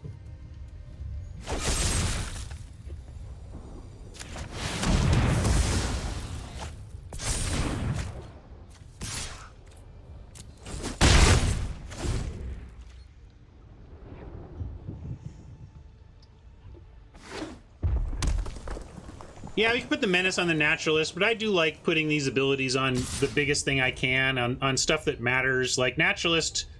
In fact, I'm going to offer the block. If they want to spend any resources on killing the Naturalist, I'm thumbs up on that.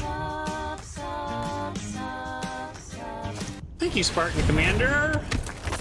Appreciate the sub. All stingers all the time. That makes me want to figure out how to get 2 mutates on the Porcupare. Oh, we just need to find our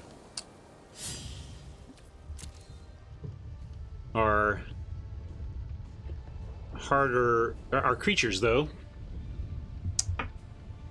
So we could send this in, offer the apparent 1 for 1, and then at least get the mole back on Corpse Churn. Maybe that's not worth it. I'm going to offer the attack first.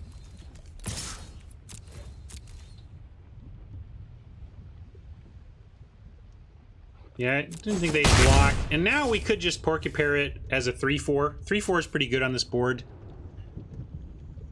I'm going to do that. Let's not be greedy with this here.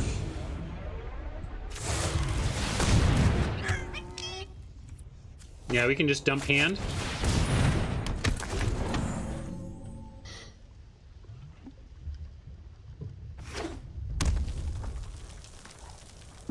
Downsides of Naturalists, though, showing themselves again. I don't think this is an amazing card. I don't think it's a bad card. That was kind of the debate that was tilting me a little earlier and making me kind of rage. Humble Naturalist is not bad, but it's not amazing. It's got several drawbacks. Man, the creature's only is huge.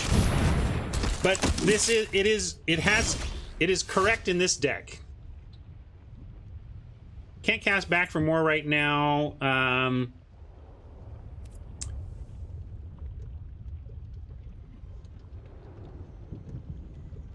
I think I'm gonna hold. I can still send in the Mole, and we'd be trading Mole for like 1 Stinger if they want to do that. I kind of like a dead Mole just because I'm gonna gamble on a Corpse Churn, but I want to gamble on a Corpse Churn.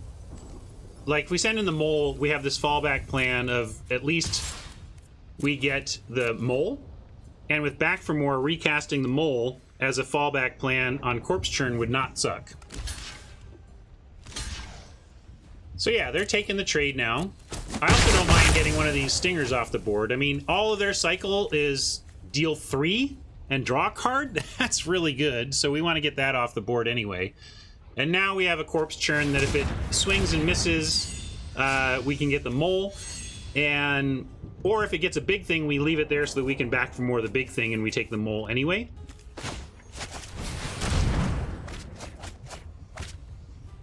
And we just like the Wolf Bear, which we can even cast right now.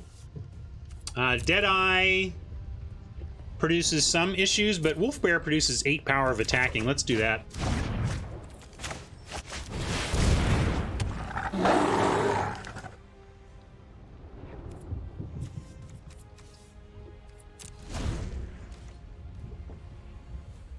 Yeah, Deadeye kills the Stinger. That could have been a way to go. I really do like the 8 power of attacking, though, Rob.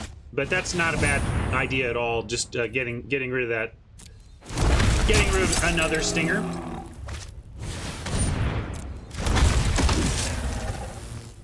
Now, if we find a land, we have a good spot because we can send in Bear and Naturalist and bust up any complicated double blocks or triple blocks with Back for More. So land off the top. And the Deadeye or Mole in the yard is going to be good enough here if we find the land. Let's see if we do it. All right, did not find the land, but we have a Destruction. Nothing we have has Flash, though, so if we use this, we got to do it now. And I do like destroying 1, 2, 3, 4, 5, 6, 7, 8. Like, if we sack a Naturalist to kill the Poacher and then send in, they probably take out the Wolf Bear, but then Back for More can get the Wolf Bear back, kill something else, and reignite the 4/4 attacking Naturalist. So that's what I'm going to do here. Starting with Poacher, dead Poacher for dead Naturalist.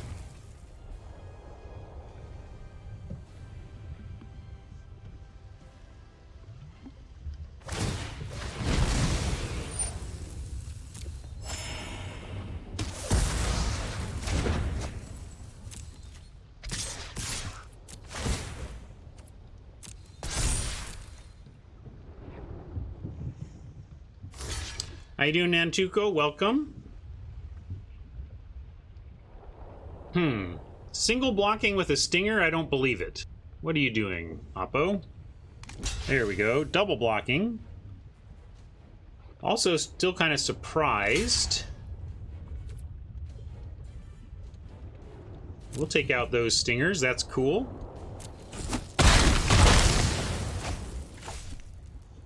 Hey, we want a match, buddy. Razor's selling me short.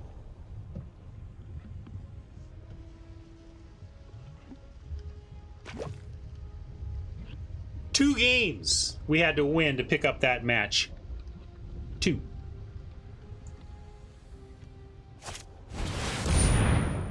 Yeah, that's annoying for sure. But we still have attacks. Hopefully that's enough.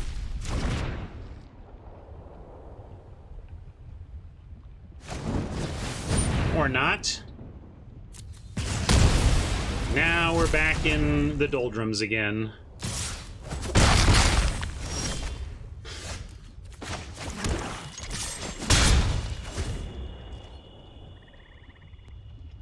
What was her 2-card hand that she mulled to 1?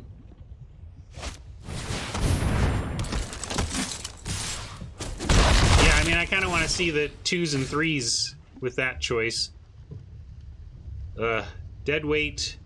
I guess we dead weight in hopes that Luris makes its way here, and we want to take away the poacher's ability to turn that dino into a card. We are... Oh, this is game 1 of this match. I wonder... I could do this. Maybe I'm supposed to do this at this point.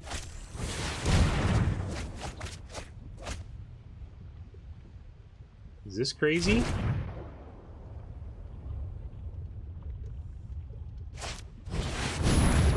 You guys like that better? I'll leave it like that for just a little bit. See if the extra info is worth it to you all.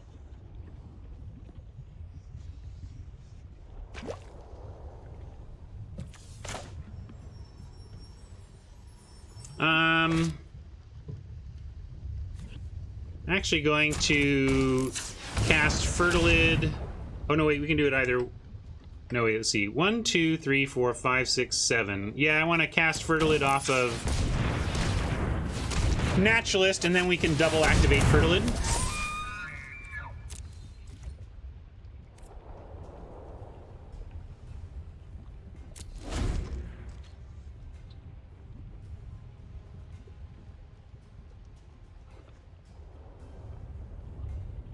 Yeah, I can move it this way a little bit.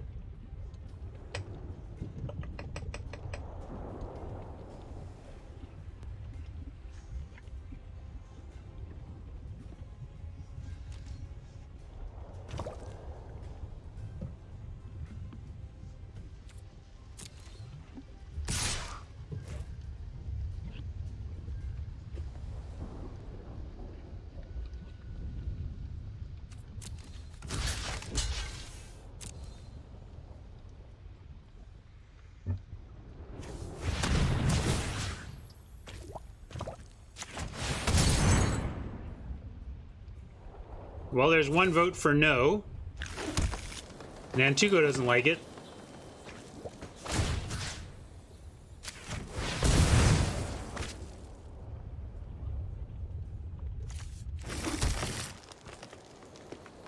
I just have to get it perfectly in the middle, right?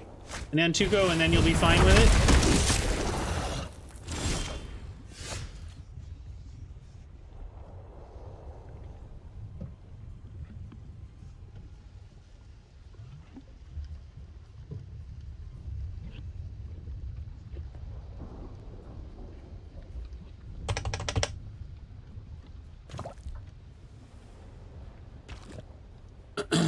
Harvester hopefully stabilizes.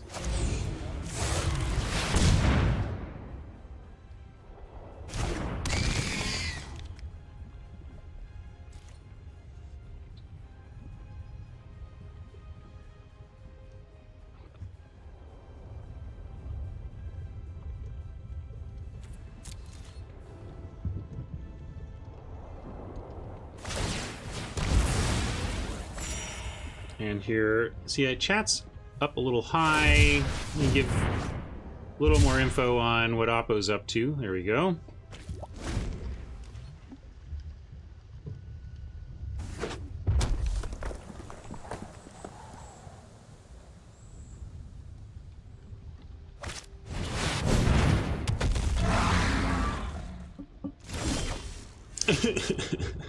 Man, it's been a day. We got one match win, though.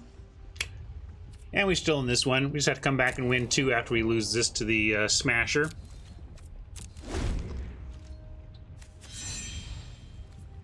Or we could find some of our good stuff. How about our Mythic? Mutate onto this Mythic. That could be fun.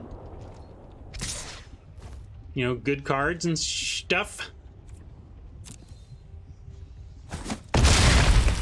We'll see. I've actually got, I got afternoon stuff, afternoon obligations today. First Strike makes stopping this thing quite difficult. We're gonna have to Grim Dancer for lifelink for sure. And probably Death Touch.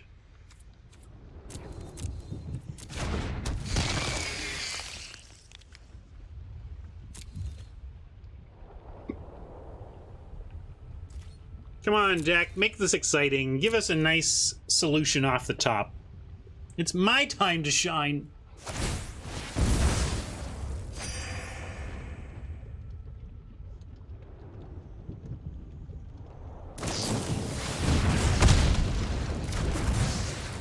Man, the last 2 days have just been a clinic on the removal in this format, right? It's just been us losing to removal left and right.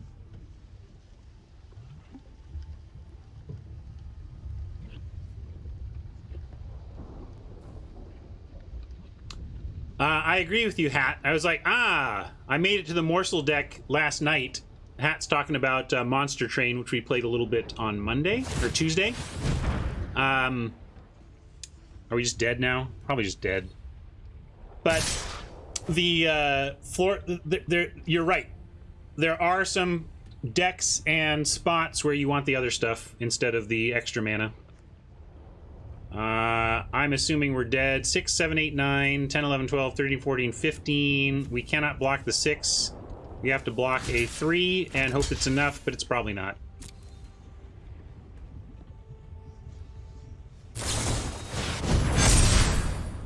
I'm glad they showed us that. Didn't they have us anyway?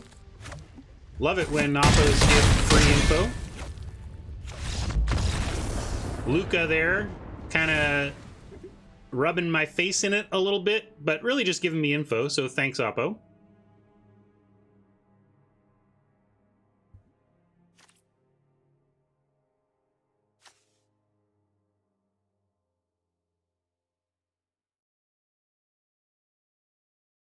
Seems kind of low on creatures, which you'd expect from something companioning Zerta.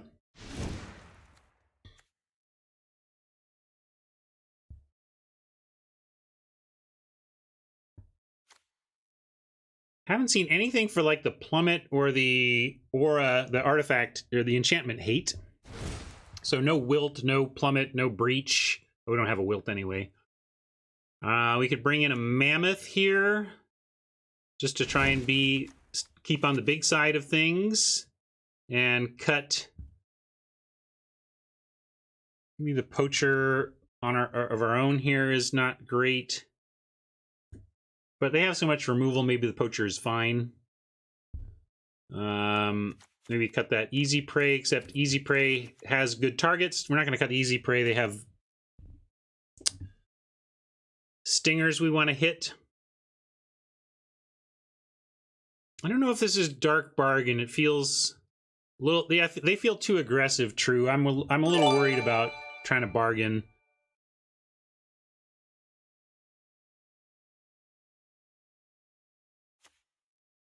Maybe it is the wolf bear, even though it finally did some work with the naturalist. Deadeye not doing enough, says East. Yeah, I guess we could cut Deadeye. It's kind of leaning these two, but I think we want the poacher, so sure, Deadeye. Deadeye down. Let's try this.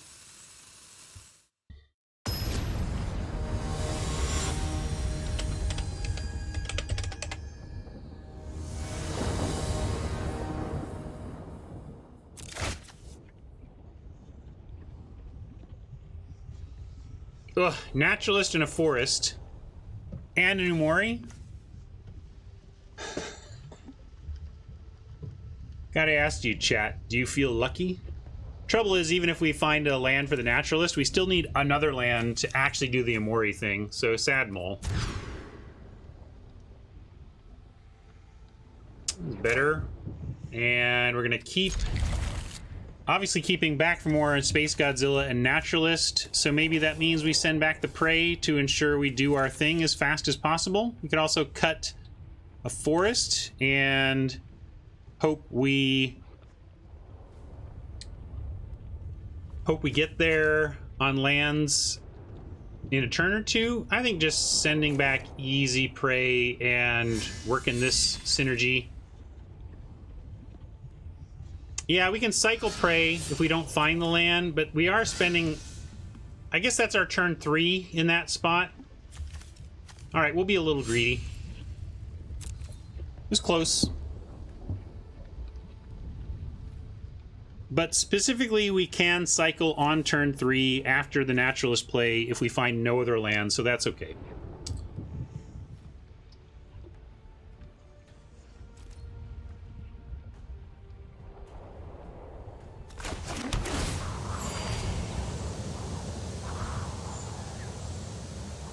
You think it's greedy? I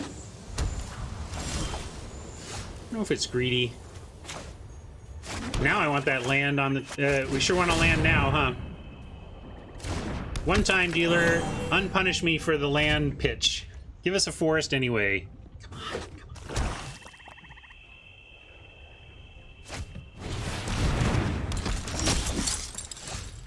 No forest, but we're gonna easy prey that thing anyway, so who cares?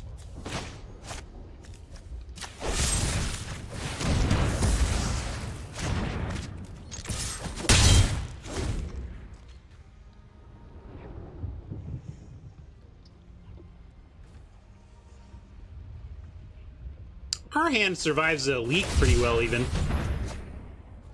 I mean, if you leak the back for more, we still have Wolf Bear and Cycle Death Touch, Ram Through. It's a good hand to survive a leak. Tap land, not what we wanted to see there, given our goals of accelerating out our Wolf Bear combo, but so it goes. Here we are.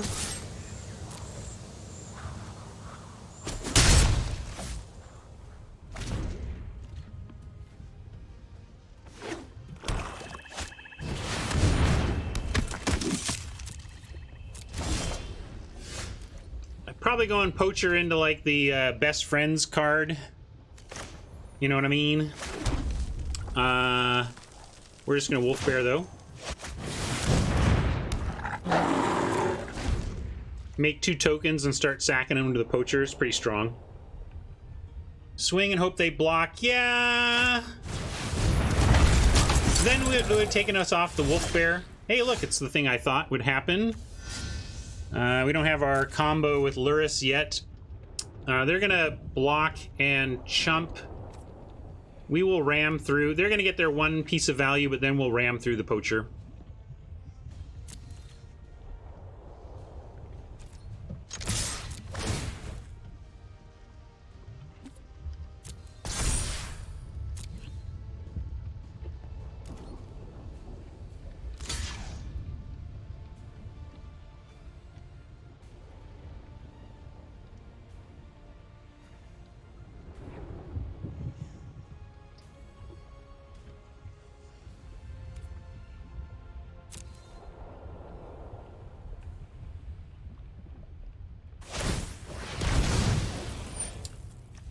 All right.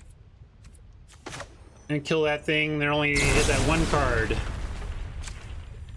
Neither of these have trample, so no extra value on that front.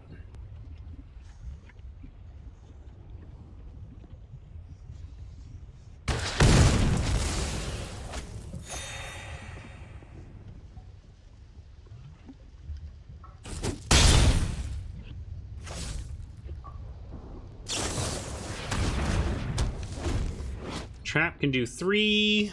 If they want to kill the naturalist for all that mana, I'm fine with that. They may feel they have to with the Wolf Bear beats.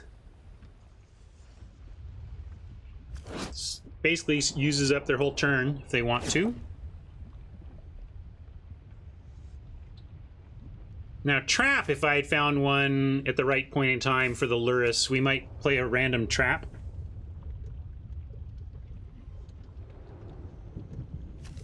Yeah, they could trade Dino and Trap for the Wolf Bear. They could try that. I'd be in for that as well. Hey James, welcome back. Trying to get another one. Down a game here though.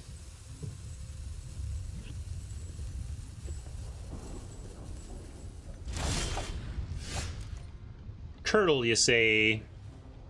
Well, that'll be good if they go for a double block. Can't even cast Luris yet unless we leave the Naturalist back, but we're not going to do that with our Wolf Bear making it a 4/4 attacker.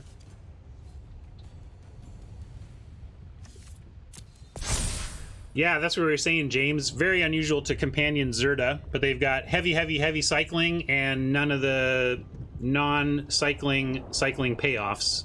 Or if they have them, they're certainly not playing them.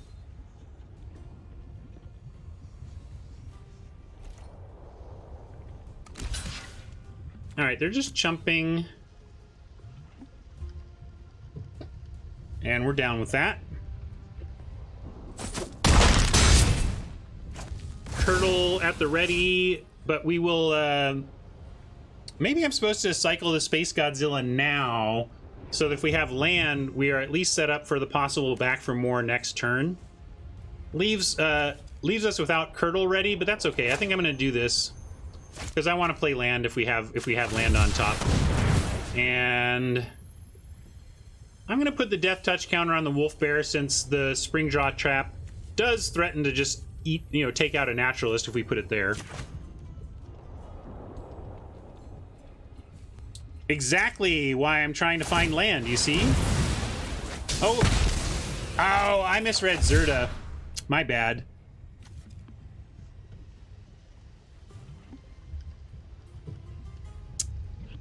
I was thinking Zerda, because it was about creatures, I thought it was only on creatures. But yes, we found the land, and now we draw a land next turn and we have the play.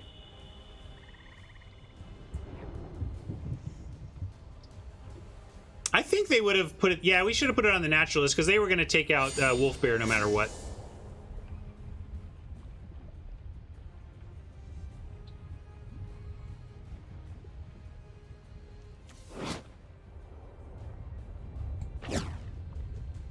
Remember to read, folks. Just because I don't doesn't mean you can't. In this case, I don't think it would have changed the play. We had to keep going, and we have our actual long-term plan, which is back for more plus some removal. Parrot. We could go Luris. Parrot on Luris. We can do all of that this turn. I don't know if that matters. Luris doesn't get us back anything from the graveyard. It does make a life-linking pinger.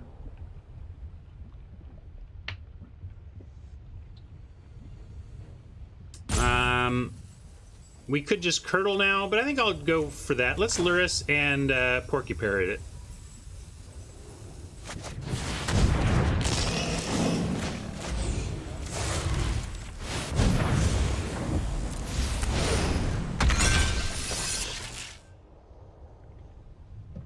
And here comes the 2-for-1.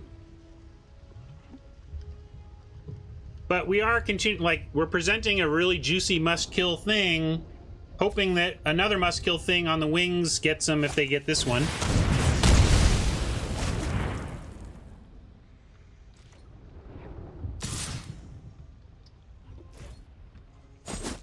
I'm a little surprised they made the removal this strong in a mutate set. I mean, there's so many...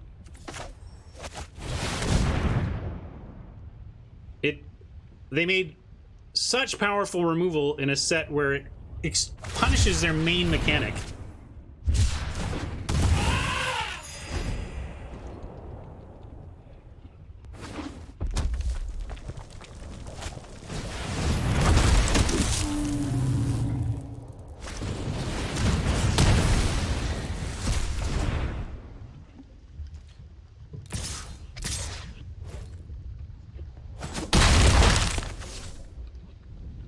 Mutate would be much less interesting, true. There's a balance to be found, and I think it's like...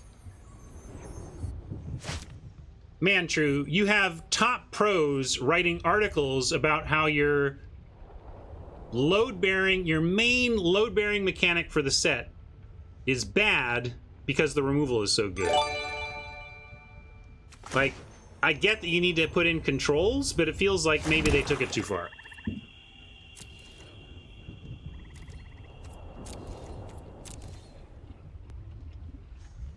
They're getting more value. I could just back for more now in response. Maybe I should.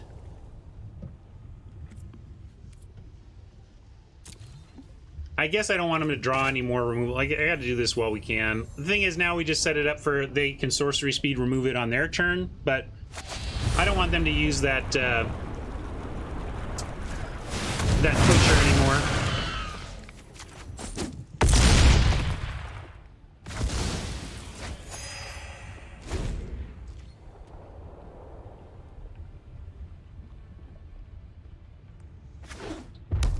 But true, you're assuming that if they made the removal a little bit worse, that it would be too much worse.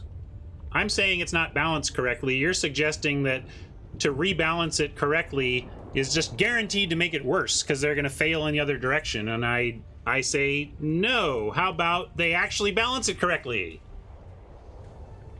Oh, yeah. Sorry.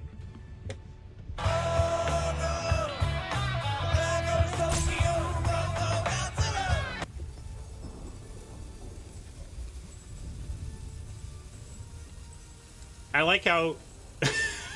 yeah, I like how the thought that making a removal worse takes mutate from green sucks to runaway best deck. I just want the removal to be a little bit worse so that maybe mutate could shine a little bit more than it does.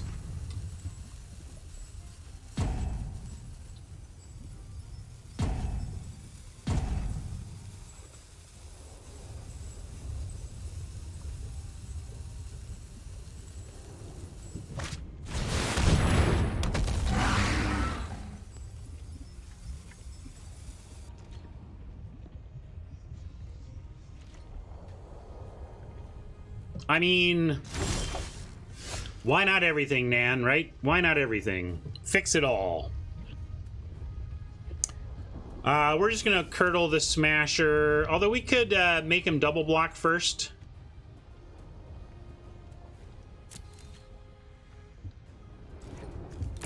See if they want a double block. I'll take 2 for 1s if offered. Now. I know we get Menace, but I think it was worth it. I think they might have thought it was important enough to try and trade there to do that. So I thought it was worth it.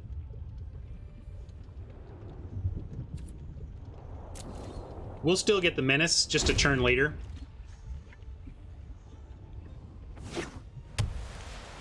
I just don't even get that, though, True. Why would mutate being a little bit better because the stuff lands... Come on! Ah! I don't get that at all. Why would our mutate things actually living and doing the thing they're supposed to do be less interesting, True? Why is my mutators surviving to mutate again a less interesting thing to occur for that mechanic?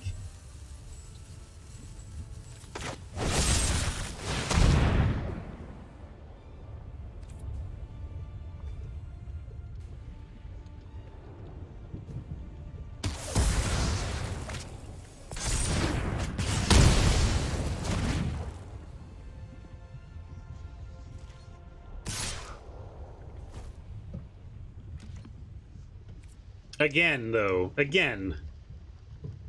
that does not go away by balancing the removal correctly. That tension would still be there. Actually, the tension is a lot worse, because it's like you still have to mutate, you just get punished for it.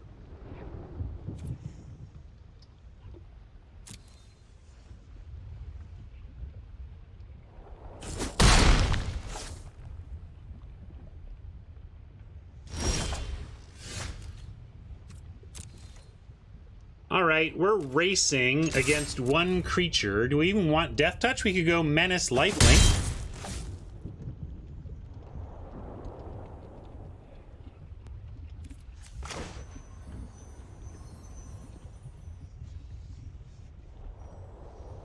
Right, and I would argue that it makes it more interesting.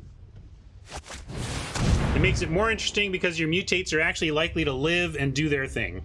Maybe there's tension around fear of removal that you think is interesting, but I can't agree that fear of removal is a more interesting thing for a mechanic than the mechanic successfully playing out and doing its interesting thing. But let's move on. Anyway, back to this.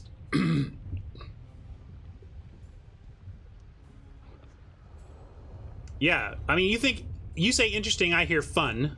And the tension, the fun of deciding whether or not to risk removal or not is nowhere near, to me, the fun of deciding to actually have the mutate happening. All right. Anyway, definitely want lifelink in this race. I'm just not sure if we want death touch or menace. I'm gonna go menace lifelink. I think I'm gonna try to win some races here. They only have one card. Maybe they'll flood out a bit.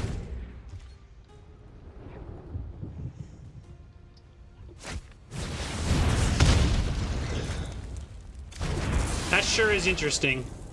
Boy, that's fucking interesting. Sure. This is wildly interesting. There you go. That's why, to hold our land. We got him east.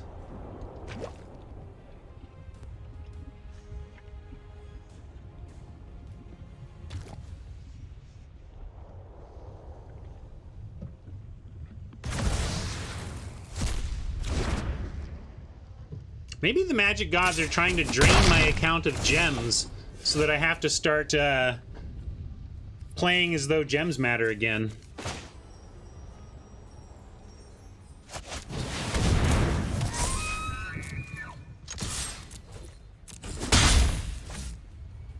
Yeah, they got something from our yard, but they wouldn't have cast that if they knew our hand was empty.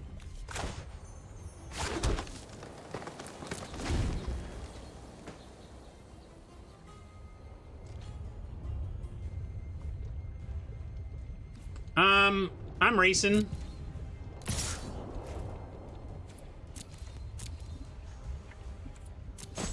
We're gonna mutate and kill that thing. Watch. We're gonna find... How about one of our major bombs? Can we get one of our major bombs, please? I feel like they're in here. Naturalist. That's a comical response to that.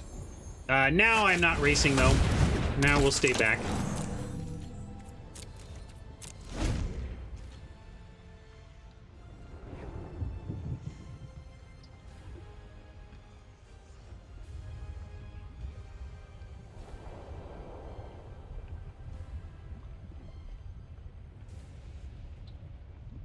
Oh yeah, we're gonna totally thin our deck now. Now that Fertilid's not attacking, we're gonna get lands out of our deck and try to find our better action.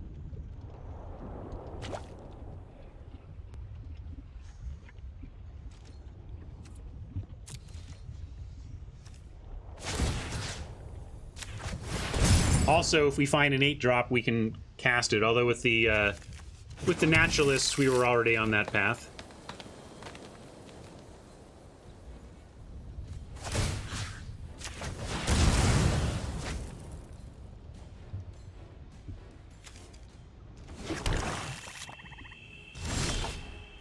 Well, strong chance of land off the top still, so...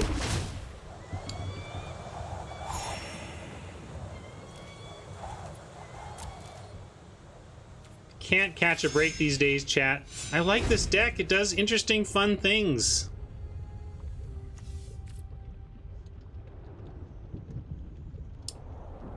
I think a 1-3, a 1-3, and a 1-1. I mean, we could have blocked and activated, I suppose. But if this is their turn, I think it's okay.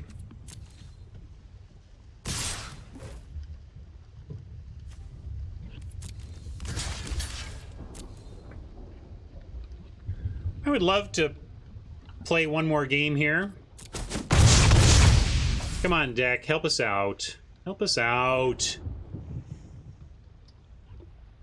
They specifically made it so we can't block. That was the whole point of their play.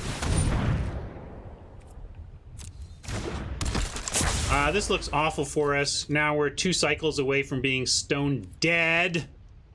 Deck! Come on! I want the mythic and I want it... Well, now the mythic doesn't even help us because we can't mutate it. I want... What do we want? Our other Space Godzilla? Or maybe just the... how about the Bond? Can we get Bond or Space Godzilla?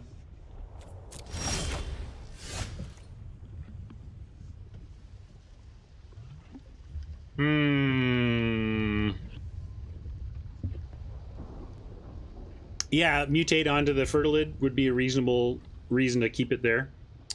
Mythic has lifelink. So now I guess we have to take out Zerta and hope they don't find a freaking cycling card. Like, oh my god, folks. Yeah, attack first is correct. But no, it's well, let's see. Yeah, we can attack with the menace. Get in for one. The menace doesn't really matter. This gear, if we attack with a non-menace, they just block. That's the problem.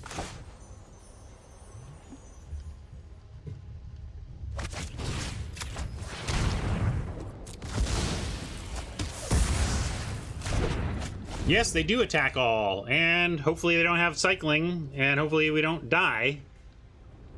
But, you know, just because they top decked, of course it's going to be whatever they need to win. That's how it's been going for us.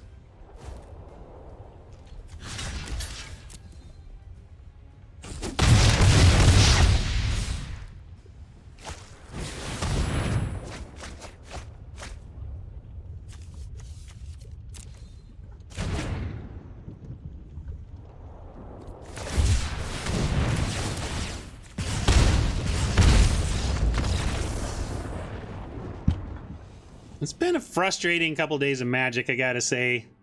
I mean, I wasn't very tilted yesterday, but today's tilting me out. I gotta be honest. Just like so fed up, so fed up.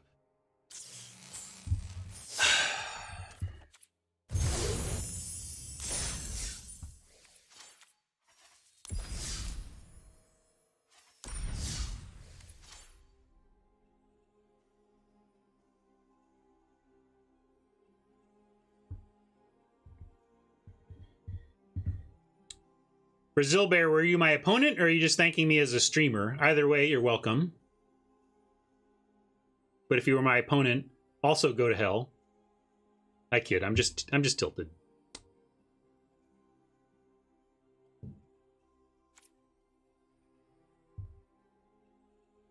We had that match. Brazil Bear was just a microcosm of my past 2 days, doing cool stuff. Here's my cool stuff.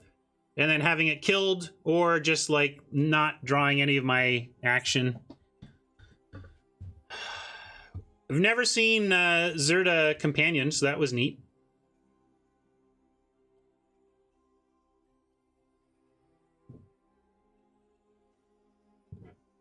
Do I see value in recognizing when I'm not tilted, or is it just the same as not recognizing? I'm not sure I follow your question. I try to check in with myself emotionally, largely because I know that tilting is not productive to improving your game long term. Tilting is okay. I'm okay with tilt because we're human. Like, if I didn't care about this game at all, like it'd be easy to not tilt.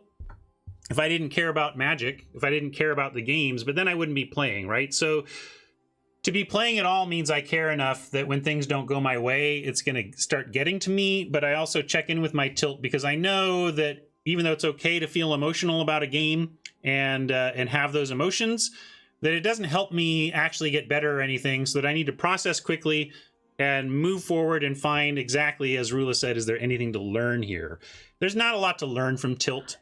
But it provides an outlet. Like, I'm allowed to be an emotional person. I'm allowed to feel. It's why we're here. What's the point of anything if we're not feeling? So allowing that tilt to feel, and then processing, moving on, and then say, all right, yeah, so that kind of sucked, but can we learn anything? Let's find our learnings. As sexy as the go big and do big stuff strategy is, we're in a format where the removal is powerful enough that you can get really punished for it. And that's what happened here. So we got punished for thinking big, and it's something for us to keep in mind for future drafts. If you are falling into the green-based go big decks, you're going to face a lot of removal that's going to undo your plans. It's just the way this format is. So we took our chances on some fun strategies that just did not really ever pay off.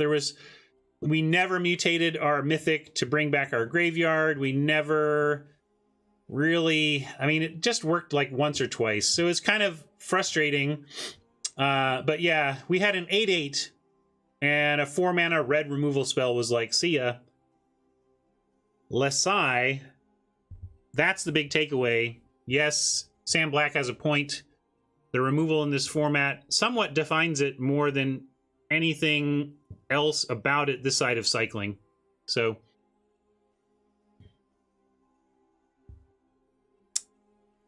I think it's unbalanced. I mean, I can't be more clear than I was in our conversations. Did you just get here, Gilded Beast? Because I just spent like 30 minutes back and forth with True effectively on this topic. So you might want to go back and watch the full discussion.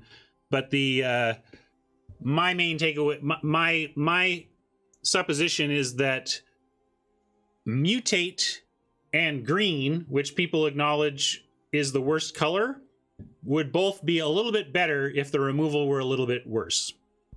So that is my TLDR or TLDW of that whole exchange.